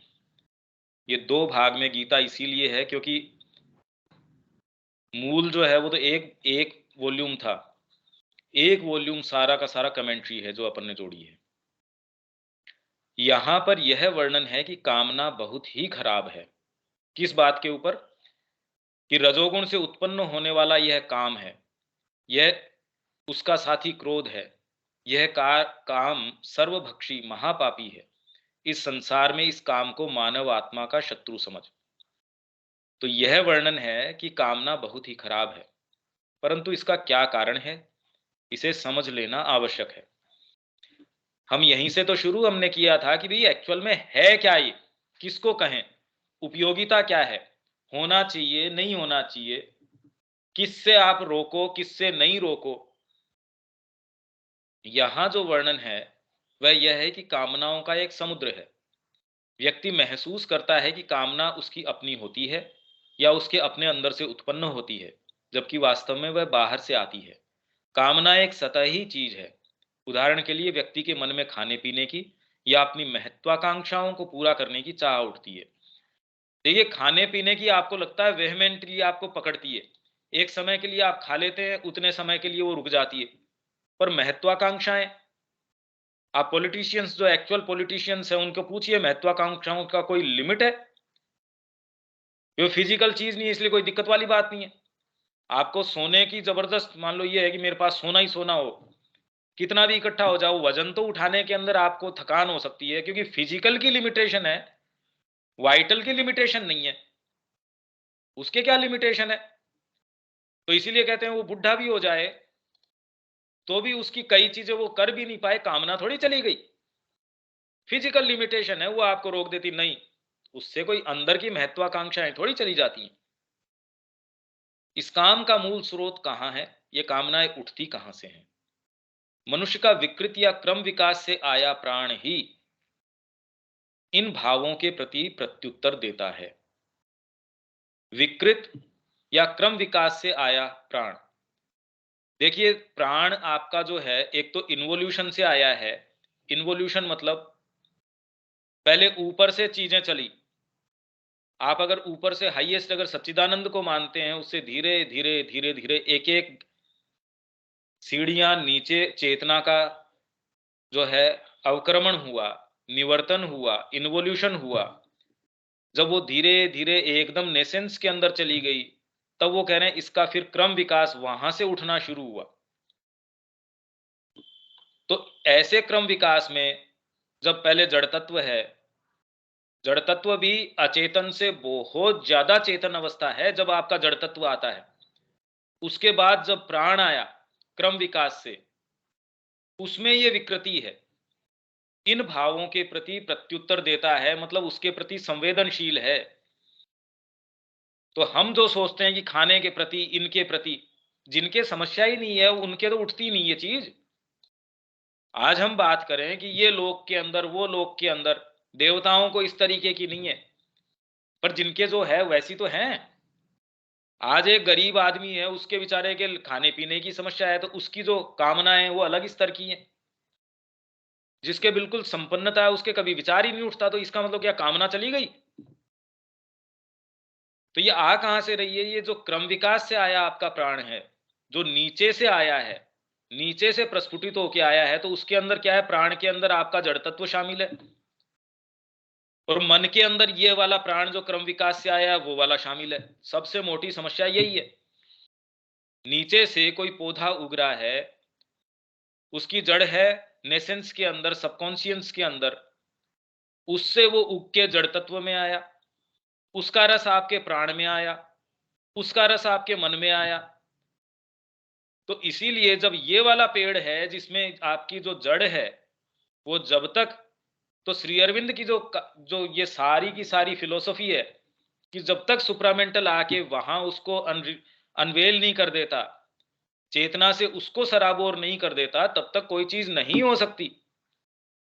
मातृवाणी में भी शुरुआत हमने कहां से करी थी कि एवरीथिंग एंड्स बैडली। तो माँ ने कहा कि जब तक भी ये यहां सबकॉन्शियस है, तब तक तो चीजें बैड ही एंड करेंगी। और वही मनुष्य की सारी सत्ता को भी आच्छादित करता है और व्यक्ति के मन व शरीर को भी प्रभावित करता है। इसकी विकृति के पीछे वेदों में वर्णित वृत्र, पणि आदि आसुरिक शक्तियां और प्राणिक जगत की सत्ताएं होती हैं। उसके अंदर ये कई से जो है वृत्र है, पणि है। पणि मतलब जो चुरा लेते हैं आपके सेंसेस से। कैसे चुरा लेते हैं? बहुत अच्छी आप चेतना के अंदर है, सामने कोई आपके कोई ऐसा भोजन लिया है, तुरंत आपके शारीरिक प्रतिक्रिया भी होनी शुरू हो जाएगी, भावनात्मक प्रतिक्रिया भी होनी शुरू हो जाएगी। सेंसेस के माध्यम से आपके जो विकार, जो भी आसक्तियां उठती हैं, ऐसा है मान लीजिए आपका अपहरण हो गया हो, आपके सामने से कोई मृत व्यक्ति है, आपकी उसके प्रति एकदम रिपल्सन हो गया, अरे ये क्या है, ओहो सड़क पे जा रहे हैं, कोई बिल्कुल टायर के नीचे चिपटी हुई कोई लाश पड़ी है, आप तुरंत अरे ये क्या हुआ। आपके सेंसेस के द्वारा रिपल्शन है, अट्रैक्शन है, ये जितने भी भाव आते हैं तुरंत आपकी जो आत्मस्थ अवस्था है उससे आपको विचलित कर देते हैं। तो ये वेदों में इन विकृतियों के पीछे वर्णित ये जो जितनी भी चीजें हैं वो काम करती हैं। इस विकृत प्राण के द्वारा ये शक्तियां मनुष्य के ऊपर अपना प्रभाव डालती हैं, जिससे व्यक्ति संतुष्टि और अपने क्षणिक आवेग में सुख का अनुभव करता है। पर वास्तव में सुख का अनुभव वो चीजें करती हैं आपको काम में लेके, और इतना काम में ले लेती हैं आपका शरीर टूट जाता है, हेल्थ टूट जाती है। फिर डॉक्टर कहता है अब मर जाओगे आप अगर ये काम करते हो, तो कहते भाई अब नहीं कर सकते, तब तक तो आप रुकते हो ही नहीं। जबकि वास्तव में तो व्यक्ति का सब कुछ छीन लिया जाता है। इस प्रकार की इसकी प्रकृति है। आप कोई भी शुभ, कोई भी अच्छी चीज करने की उसमें रहते ही नहीं, सब कुछ आपका छीन लिया जाता है। जो आपकी शुभ चीजें हैं, जो आपके हायर मूवमेंट्स हैं, आपके हायर पार्ट्स हैं, वो तो कोई सा ही नहीं रहता इसके अंदर। आप में शक्ति ही नहीं रहती कोई अच्छी चीज करने की। आप ये देखिए कि आप ऐसे ग्रुप को बिलोंग करते हैं जो अभीप्सा करता है, और उसके बावजूद कर कितना पाते हैं वो तो हर देख लीजिए। ये तो तब की स्थिति है जब हम जानते हैं हमारे अंदर कोई चीज भी है जो इसकी इच्छा करती है, तब भी जीवन को ये इतना परिव्याप्त किए हुए रहते हैं कि हम कोई चीज कर ही नहीं सकते, आपकी सारी शक्ति, सारी ऊर्जा छीन लेंगे। अभी कोई ऐसी चीज करती है जिसमें मन लगता है, देखो पूरी एनर्जी आ जाएगी। और यही कहा जाए कि ये इस पे कुछ आपने चिंतन किया, ओहो भाई टाइम ही नहीं मिला, आपको लगता है बात भी ठीक है, और हो भी सकती है। ये छोड़ती नहीं ना, न आपका समय छोड़ती, न आपके अंदर एनर्जी छोड़ती, कुछ नहीं छोड़ती, आपका सारा हर लेती हैं, छीन लेती हैं आपका। अब प्रश्न यह है, यहां तक तो ठीक है क्या? मेरे ख्याल से इतना तो अपन हाँ फॉलो कर पा रहे हैं। हाँ हाँ ठीक है। अब प्रश्न यह है कि जब व्यक्ति किसी बदमाश, हाँ जी, ठीक है इतना। किसी बदमाश आदमी के कहे अनुसार कोई काम कर रहा है या उसके अनुसार चल रहा है, तब वह अपने गंतव्य स्थान तक कैसे पहुंच पाएगा? आपके अंदर आपको डायरेक्शन अगर ये वाला प्राण दे रहा है, तो क्या आप कल्पना कर सकते हैं कि आप कोई सही मूवमेंट में या सही चीज कर सकते हैं? मतलब आपको अगर दिशा निर्देश कोई चोर दे रहा है, कोई डाकू आपको दिशा दिखा रहा है, आप कहां पहुंचेंगे? कभी कोई संभावना है इसकी कि आप सही जगह पहुंच जाएंगे? ऐसी स्थिति में वह आत्मा का कोई सच्चा काम तो कर ही नहीं सकता। आप अपने डीपर पार्ट्स का काम कर ही नहीं सकते। आप अगर सो कॉल्ड म्यूजिक कर रहे हैं, साहित्य में जा रहे हैं, कला में जा रहे हैं, तो भी उसका एंड क्या होगा कि मेरे को इससे क्या मिल जाए, मैं इससे क्या बटोर लूं, इससे मेरा नाम हो जाए। मतलब अल्टीमेटली वो आपकी ईगो को ही पोषित करेगा। परमात्मा के चरणों में आपकी एनर्जी एक बूंद नहीं जा सकती, जा ही नहीं सकती। आप कल्पना करके देख लीजिए, हम अपने सारे जीवन को आकलन करके देखें कि क्या वास्तव में एक पांव परमात्मा की ओर जा पाता है? क्या वास्तव में हम कर पाते हैं? ये तो तब है जब हम चाहते हैं, तब की स्थिति है। ऐसी स्थिति में वह आत्मा का कोई सच्चा काम तो कर ही नहीं सकता, क्योंकि यह तो सारी बड़ी व्यवस्थित ढंग से की गई बदमाशी है। यह व्यवस्था की गई है कि आप अच्छी चीज की तरफ जा ही नहीं सके। आपको लगता है कि मेरे ये कारण हैं, पर ये व्यवस्था की गई है भाई, ये ऑर्गेनाइज तरीके की बदमाशी की गई है। आप बहुत अच्छे मूवमेंट मोमेंट के अंदर हैं, अब आपके पास अचानक कोई फोन कॉल आ जाएगा, आप सारी चीज से निवृत्त होके कहे अब मैं पढ़ता हूं, उसी दिन कोई चीज हो जाएगी। आपने कोई आयोजन किया, उसी दिन चल के कोई आंधी आ जाएगी, तूफान आ जाएगा, अगर वास्तव में आपने कोई ऐसी चीज की है। आश्रम में तो अवश्य के वो कह रहे हैं कि जब दर्शन दिन होता था, उसी दिन कुछ न कुछ उनका प्रयास रहता था कि हम यहाँ बवंडर करें।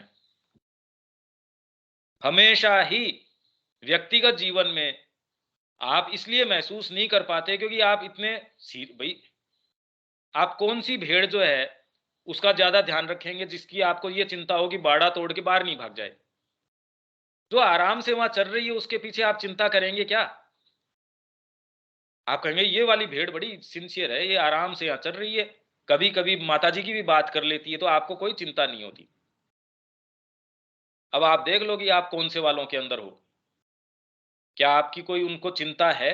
अगर आपका कोई गडरिया हो, आपको क्या लगता है उसको चिंतित होना चाहिए आपके लिए कि कभी भी आप वो बाड़ा तोड़ के निकल सकते हैं? या उसको निश्चिंत होना चाहिए कि इनफैक्ट ये तो ज्यादा सिक्योर है? दूसरी बारी दुनिया में तो शायद किसी के कोई भाव भी आ जाता हो, ये तो सिक्योर है अपने लाइफ में, कि बीच में पढ़ भी लेते हैं, माता जी की फोटो भी साफ कर लेते हैं, वहां सेंटर में भी जा आते हैं। तो ये तो पक्की भेड़ है जो अभी इसकी ऊन उतारते रहो हर हर समय पे, ये कहीं नहीं जाने वाली। ये व्यवस्थित ढंग से की गई ऑर्गेनाइज्ड बदमाशी है ये, और हमको कभी पता चल ही नहीं बताने के बाद ही नहीं चल सकती, और तो छोड़िए, क्योंकि हमने सबने आज तक माताजी की कुछ तो पुस्तकें पढ़ी ही हैं। हम में से एक भी ऐसा नहीं है जो नहीं कह सकता, और फिर भी हम क्या हैं वो तो हमसे थोड़ी छिपा है। और कोई भी व्यक्ति इसे महसूस तक नहीं कर पाता, आ गई वही बात, क्योंकि सारे समाज में ऐसी परिपाटी बन चुकी है, सभी इसके इतने अभ्यस्त हो चुके हैं कि इस पर कभी कोई संदेह तक भी नहीं करता कि हमारे साथ ऐसी कोई बदमाशी या जालसाजी चल रही है। श्री मां ने इस बारे में कहा कि कामनाओं का समुद्र है, जो भी बाहर से कामना आती है वह पहले अवचेतन में प्रवेश कर जाती है, आपको पता ही नहीं लगता। जैसे रोग है, उसके जीवाणु या जो भी उसके जो जो जर्म्स थे वो तो आप में पहले, अगर भी ये रोग के तो आपके अंदर 10 दिन पहले प्रवेश कर गए, बुखार तो आ जाइए। तो वैसे ही जब वो प्रस्फुटित होती है जिन जिन रूपों में, अवचेतन में तो वो प्रवेश कर गई, और प्रवेश का अवचेतन तो भरा ही उससे पड़ा है, और वहां से चित्त के द्वारा ऊपर उठती है। तब आप कोई भी ऐसी चीज देखेंगे, कोई चीज ऐसी करेंगे, धीरे धीरे आप देखिए, जब आप कोई भी सोशल साइट के ऊपर जब आप होते हैं, धीरे धीरे स्लाइड डाउन करते जाते हैं, आप कहां पहुंचते हैं देखिए, सारी शक्ति आपकी चली जाती है। ये तो आप देख ही सकते हैं। तब व्यक्ति में ये कामना सतह पर इस आवेग के रूप में उठती है कि अमुक काम कर लें, ये वाला काम कर लेते हैं, यह चीज खा लेते हैं, यहां वहां घूम आते हैं, आदि आदि। ये सारी की सारी इस चीजें जो है इस रूप के अंदर ऊपर उठ के आती हैं, और वो जाती कहां से है ये बता दिया, आपके सबकॉन्शियस के अंदर प्रवेश कर जाती है, और वहां फिर जाके ये इस रूप में, डिपेंड करता है आपका किस तरीके का फ्रेमवर्क है, जिसका खाने के प्रति है, किसी का किस चीज के प्रति है, किसी का कोई घूमने फिरने के प्रति है, किसी का रोज की आदत है, वो जो आपकी शॉपिंग साइट्स है उसके ऊपर उसको जरूरत नहीं है तो भी इतना इंटरेस्ट है। कितने जनों को रोज कुछ ना कुछ खरीदने का इंटरेस्ट है, आएगा उसको वापस करेंगे, इसमें रोज दिनमर्रा का मतलब रोज का इतना समय जा रहा है कई लोगों का, तो उनका ऑब्सेशन हो गया है। उनको कोई ये कह भी नहीं सकता, उनको वो जरूरतें लगती हैं, और जबकि अपना सारा समय वो उसी के अंदर, शॉपिंग के अंदर तो इतना जबरदस्त काम हो गया। और उस प्रवृत्ति को भुनाने के लिए या उसको यूटिलाइज करने के लिए सारा आपका बाजार का तंत्र ये है कि कैसे आपको फंसा लिया जाए। सब में टोटल ये है, आप कोई एक तरीके का वीडियो देख लीजिए, फिर आपके वो का वो वैसे के वैसे उसी वैरायटी के आने शुरू हो जाएंगे। अब तो इतना आपको सामान मिल गया अपनी बर्बादी का। अब इसमें समस्या यह आती है कि कामनाओं के पीछे और भी बहुत सी चीजें हैं, इसलिए आप एक चाकू से काट के उनको ऐसे नहीं कि मैंने अलग कर दी।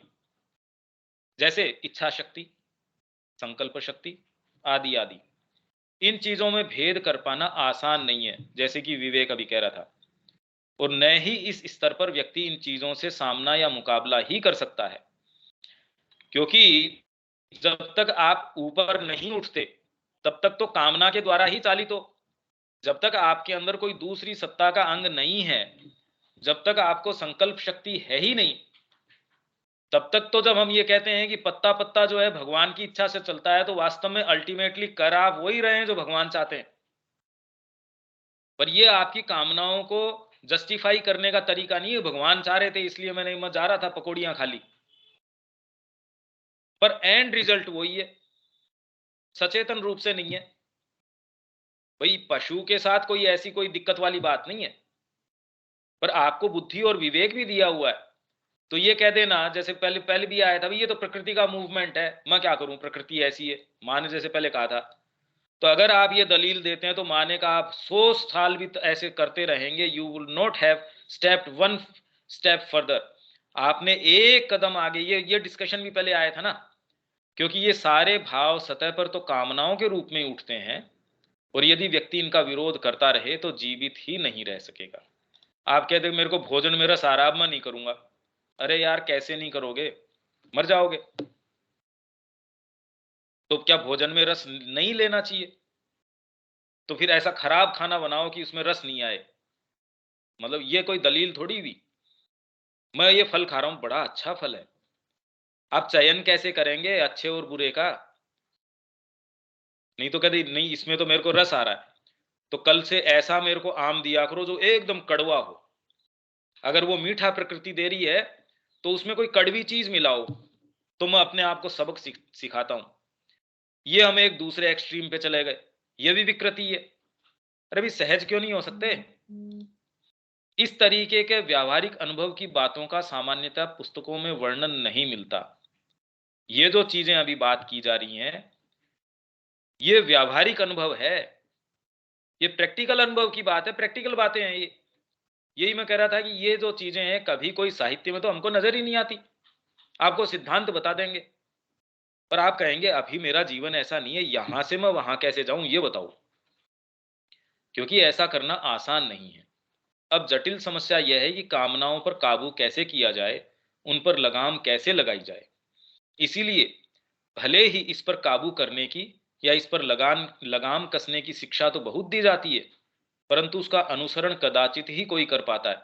हर जना जानता है, क्योंकि अधिकांशतः शिक्षा देने वाला और पाने वाला दोनों ही इस बात को नहीं समझते। अतः यह पूरा विषय बहुत ही जटिल है। कामना नहीं करनी चाहिए, ये नहीं करना चाहिए। अब न तो देने वाला है, उसको पता है कि इसका तो करें कैसे, उसके पास इसका प्रैक्टिकल कोई तरीका नहीं है। कामना नहीं करनी चाहिए, ईर्ष्या नहीं करनी चाहिए, तो फिर करो क्या? ग्रीड नहीं होनी चाहिए भोजन के प्रति, तो शुरू कहां से करें? मैंने ये मान लिया और आप भी स्वीकार करते हैं, पर आज आज जब भोजन की थाली सामने आएगी, मतलब प्रैक्टिकली क्या करूं मैं इसमें, जब तक कोई इस प्रश्न का उत्तर नहीं देता तब तक तो कोई निजात हुई नहीं ना। रोग होना अच्छी बात नहीं है, अब मेरे बुखार हो रही है, अब क्या करूं? नहीं अच्छी बात नहीं है। अरे ठीक है, मान लिया रोग होना अच्छी बात नहीं है, अब कुछ करो भाई इसका। नहीं वो तो हमारे को पता नहीं है, तो इसलिए ये बातें इनइफेक्टिव है। कितनी भी पुस्तकें भर दो वो इनइफेक्टिव है, क्योंकि प्रैक्टिकली आपको कोई उत्तर दे नहीं रही। और अगर इस भाषा में उत्तर देती है हम उसको समझ नहीं पाते। तो यहां जो मां कह रही हैं वो इतनी प्रैक्टिकल बात है, अब वो प्रैक्टिस करने की है। अब प्रश्न यह है कि यह कैसे पता चले कि अमुक भाव कामना है या इच्छा शक्ति है, या फिर आंतरिक संकल्प है, या फिर अभीप्सा का ही कोई रूप है, या फिर कुछ और है। मेरे अंदर कोई ऐसी अभीप्सा है कि मां की ये चीज चरितार्थ हो, ऐसी कोई सुंदर चीज, जैसे मां के अंदर बचपन से वो था कि ए ड्रीम, तो कामना थी। अगर मां के अलावा कोई दूसरा व्यक्ति अगर ऐसे करता हो तो हम कह देंगे हाँ ये महत्वाकांक्षा है। 99% वही होती है। और मां अगर ये कह रही है कि मेरे को ये चीज पसंद है, कितना मतलब विशाल क्रिएशन कर दिया। इतना तो कोई व्यक्ति में महत्वाकांक्षा कितनी भी हो ऐसी चीज क्रिएट नहीं करता। वो तो सारी मनुष्य जाति को ऊपर उठाने की कामना कर रही हैं। तो हम कहते भी ऐसी महत्वाकांक्षा तो कोई में थी नहीं, ज्यादा से ज्यादा थी तो खुद के लिबरेशन की थी, हम मोक्ष पा जाएं। पर सारी मनुष्य जाति है वो भगवत्ता की ओर चली जाए, और उसका हम पांडिचेरी में एक प्रारूप तैयार कर दें, ओरोविल बना दें, ये कर दें, आप तो कहते हैं ये भाई पराकाष्ठा हो गई, ये तो कामना की पराकाष्ठा हो गई, महत्वाकांक्षा की पराकाष्ठा हो गई। बिल्कुल, सामने तो आप ये कह सकते हैं कि डिवाइन विल है, वो भी क्रिएट करती है, डिजायर है वो, पर डिजायर, देखिए इन दोनों में वैसे अंतर है। डिजायर कभी भी ऐसी चीज जो स्टेबल हो, जो हमने बात करी थी ना कि उनके भेद, एक तो आत्म काम है, वो पूर्ण है।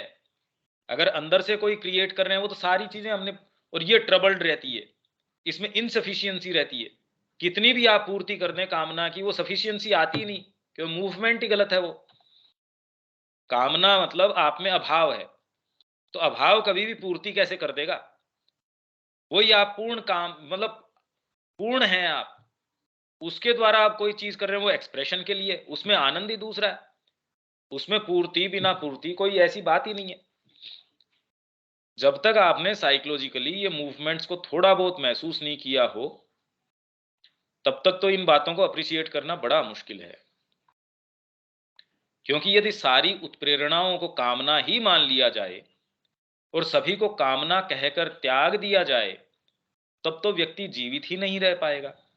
क्योंकि फिर न वह कुछ खा पाएगा, न पी सकेगा, न कुछ कर सकेगा। भाई कैसे करें, यही तो बात है। इस समस्या को कैसे हल किया जाए? हम पहले यह चर्चा कर चुके हैं कि कामना की क्या प्रकृति है, कैसे वह बाहर से आती है, किस प्रकार वह हमारी आत्मा को आच्छादित करती है। तो क्या हमारी सत्ता में कामनाएं ही हैं, इसके अतिरिक्त और कुछ नहीं है? और इसके पीछे क्या क्या चीजें हैं, क्या चीजें हैं, मतलब कितना प्रैक्टिकल डिस्कशन है ये। अगर ये कमेंट्री इसके साथ नहीं जोड़ी जाए, आप कभी नहीं समझ सकते कि माँ क्या कह रही है। इसीलिए ये जो हमने कमेंट्री इसके ऊपर करी है, इतनी इंपॉर्टेंट है। अगर आप प्रैक्टिस के अंदर गीता कह क्या रही है और आप इस लाइन में जाना चाहते हैं, तो ये इंडिस्पेंसिबल है। तो एक तो जिसकी हम पहले चर्चा कर चुके हैं कि हमारे अंदर कोई ऐसी चीज है जिसे कोई चीज, किसी चीज की चाह है, और कामनाएं इस चीज से ऊर्जा लेकर स्वयं को अभिव्यक्त करती हैं। और दूसरी बात है कि प्राणिक जगत की सत्ताएं होती हैं जो कि कई चीजों में संलग्न रहती हैं और अपनी संतुष्टि के लिए मनुष्यों को इस्तेमाल करती हैं, और हमें लगता है कि ये हमारी अपनी कामनाएं हैं और हम उन्हें पूरा करने का प्रयत्न करते हैं। परंतु प्रश्न यह है कि यदि व्यक्ति अपने आप को अनुशासित कर आगे बढ़ना चाहे तो व्यावहारिक रूप में उसे क्या करना चाहिए? भई अगर हम ये कहते हैं कि सत्ताएं हैं पीछे, प्राणिक जगत की सत्ताएं हैं, जो आप भोजन करते हैं तुष्टि उनकी होती है, आप लड़ाई झगड़ा करते हैं उस उन वाइब्रेशन से पोषित वो होती हैं, आप किसी से जो काम वासना वाली चीजें हैं वो सारी करते हैं, तुष्ट वो सत्ताएं होती हैं। ठीक बात है, पर व्यावहारिक रूप में करें क्या इसका? तो एक दृष्टिकोण क्या है, शायद इसमें हम अपनी सामर्थ्य से तो बहुत ही कम कर सकते हैं। भाई एक दृष्टिकोण क्या है फिर बाद में, हम तो केवल श्री माता जी से प्रार्थना ही कर सकते हैं और उनके प्रति अपने को खोल सकते हैं। केवल वे ही हमें रास्ता दिखा सकती हैं कि सच्ची चीज क्या है और हमें उसका अनुसरण कैसे करना है। तो एक ये है कि हम माँ के प्रति प्रार्थना करके अपने आप को खोलें, बहुत इफेक्टिव चीज है। ये बात तो आती नहीं, कौन व्यक्ति है जो ये अपने मूवमेंट्स को, पहले तो ये कि भी माता जी देखो ये बात है, आप प्रार्थना भी तो तभी करेंगे जब कोई दूसरी चीज की आपके अंदर अभीप्सा है, नहीं तो क्यों प्रार्थना करेंगे? जब जीवन का आधार ही कामना है और उसकी पूर्ति है, माँ के लिए निहित जीवन जीने की अभीप्सा है ही नहीं, आप किस चीज की प्रार्थना करोगे? मैं गाड़ी मेरे को मिल जाए एक, मैं उस सारी शक्ति मैंने झोंक रखी है कि मेरे पास एक मकान हो और गाड़ी हो, अब मैं माता जी से ये प्रार्थना करूंगा कि मेरे बैंक अकाउंट में इतने सारे पैसे कैसे आ गए माता जी? मेरे लिए तो वो मूवमेंट पॉजिटिव होगा या नेगेटिव होगा? तो इसलिए कामना की बात या उसकी मुक्ति, उससे मुक्ति की बात या उससे प्रार्थना करेगा कैसे कोई व्यक्ति, अगर उद्देश्य ही नहीं लेके चल रहा है वो? ये केवल वो ही व्यक्ति कर सकता है जो इस चीज का उद्देश्य लेके चल रहा हो, जो ये चाह रहा हो कि मैं कामना के निहित नहीं, मां के निहित जीवन जीऊं, तब उठेगी ये बात। तो गीता यहाँ जो समाधान बता रही है वह बिल्कुल व्यावहारिक और करने योग्य है। अब गीता के परिप्रेक्ष्य में अगर हम देखें, भाई यहाँ तो गीता के परिप्रेक्ष्य में उत्तर है, पर व्यावहारिक उत्तर है। हम सबका यही तो है, प्रैक्टिकल करें क्या भाई? हम ये मान के भी चलें कि हम चाहते हैं, भाई नहीं चाहते हैं वाले की तो बात ही नहीं है, फिर तो ये इस डिस्कशन का कोई मतलब ही नहीं है। हम ये मान के चलते हैं, यहाँ सबके हमारे ये प्रश्न है कि भी करें क्या, या एटलीस्ट कम से कम माइंड में लाइट तो आए इस सारे मुद्दे के ऊपर। इसमें पहले तो भगवान ने कह दिया कि कर्मण्येवाधिकारस्ते मां फलेषु कदाचन। फल की आशा जो है, बिना फल की इच्छा के कर्म कर। परंतु इसमें समस्या यह आती है कि निर्णय कैसे करें कि क्या कर्म करने का है और क्या करने का नहीं है। अब आपको ये कह दें कि भोजन तो पकाओ, अब इससे कोई मतलब नहीं है आपका इसका फल क्या होगा।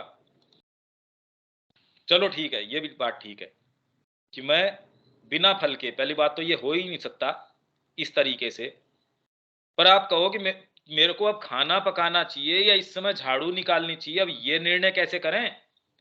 अभी तो हमारे को ये है कि इससे मेरे को ये मिलने वाला है, काम पे जाऊंगा पैसे मिलेंगे, पैसे मिलेंगे तो मेरी ये जरूरतें हैं या ये मेरी ये जो जो भी आवश्यकताएं हैं ये मेरी पूरी होंगी। आप निर्णय, जिन भी चीजों का निर्णय है उसका आधार अगर धीरे धीरे ट्रेस करेंगे तो कामना है ये मेरे को मिल जाएगा, मेरा जो लोअर सेल्फ है, मेरे शरीर की पूर्ति हो जाएगी, मेरी जो प्राण है उसके अंदर मेरा परिवार भी आ जाता है, या मेरी जो भी चीजें हैं उनकी पूर्ति हो जाएगी। माइंड की तो खैर कोई बातें ही दूर है कि आदर्शवाद की, इससे कोई देश का, मनुष्य जाति का इससे ये भला होगा, अगर वो भी है तो भी वो एक सात्विक कामना जरूर हो सकती है। पर अभी आप उस दायरे से बाहर नहीं जाते, पर ये है रेयर, ये होती ही नहीं, इसका हमको पता नहीं टेक्सचर कैसा होता है। पर जो लोअर वाली हैं, ये कैसे आप तय करेंगे कि इस समय मेरे को क्या करना चाहिए? इस बात का समाधान करते हुए भगवान ने कहा कि यज्ञ के रूप में कर्म कर। यज्ञ मतलब वो जो हवन करते हैं उस यज्ञ की बात नहीं कर रहे कि खाना पकाओ तो हवन के रूप में खाना पकाओ, ये तो कोई मतलब कोई लॉजिकल बात ही नहीं है। या आप ऑफिस में काम करो, हवन के रूप में काम करो, हवन नहीं है ये, सैक्रिफाइस। मतलब कैसे? एक बहुत जबरदस्त गीता का सबसे प्रोमिनेंट जो कई कॉन्सेप्ट्स हैं उसमें एक तो ये है यज्ञ का। यज्ञ मतलब एज ए सैक्रिफाइस। सैक्रिफाइस का मतलब क्या है? मेरी प्रसन्नता के निमित्त कर्म कर। आप कोई चीज मां की प्रसन्नता के निमित्त करते हैं उसमें, और आप खुद की प्रसन्नता के निमित्त या अपने लोअर नेचर की प्रसन्नता के निमित्त करते हैं, उन दोनों में बहुत बड़ा अंतर है। यही पहला जो प्रश्न था उसका विवेक का, इसका ये उत्तर यहां आ रहा है। और यदि भगवान की प्रसन्नता के निमित्त कर्म करेंगे तो उसमें हमारा अनुमान कि भगवान की प्रसन्नता कौन से काम में है, अगर आप ये माने आज से कि मैं मां की प्रसन्नता के निमित्त काम करूंगा या करूंगी, तो पहले तो हमको अनुमान लगाना पड़ेगा कि ये वाली चीज है ये भगवान को प्रसन्न करेगी, तो वह सदा ही बड़ा सापेक्ष या अनिश्चित प्रकार का होगा। मतलब डिटेल में आप ये कहें कि मैं भगवान के लिए हलवा बना रहा हूं, तो अब इसमें चीनी कितनी डालें? अब दूसरा कह देगा भाई भगवान को इससे फर्क नहीं पड़ता। जैसे माँ को एक बार किसी ने पूछा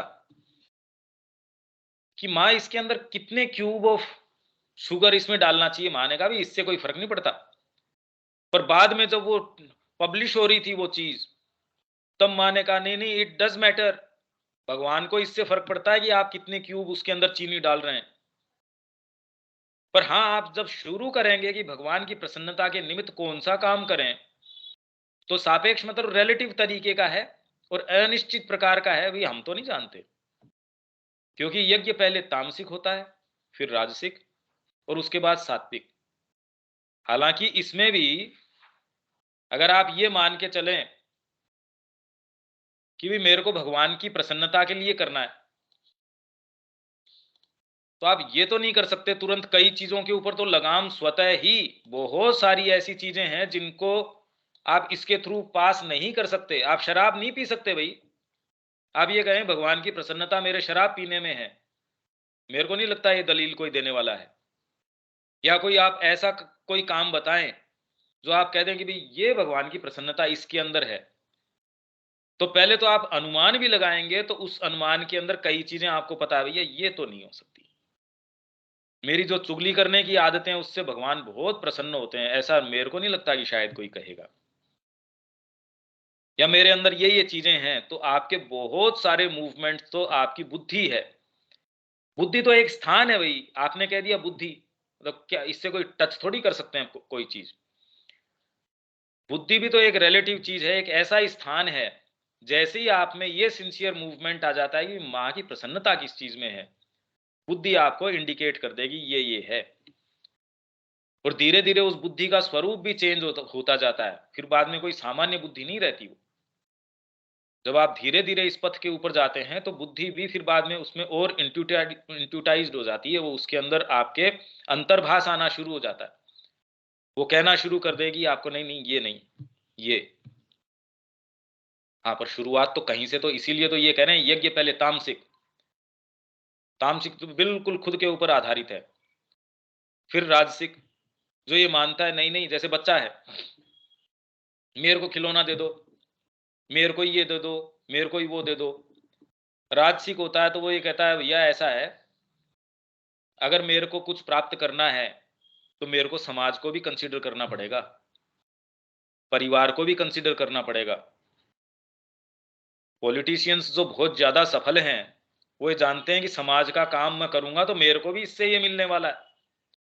अगर कोई काम नहीं करे तो उसको तो अगली बार वोट ही नहीं मिल सकता।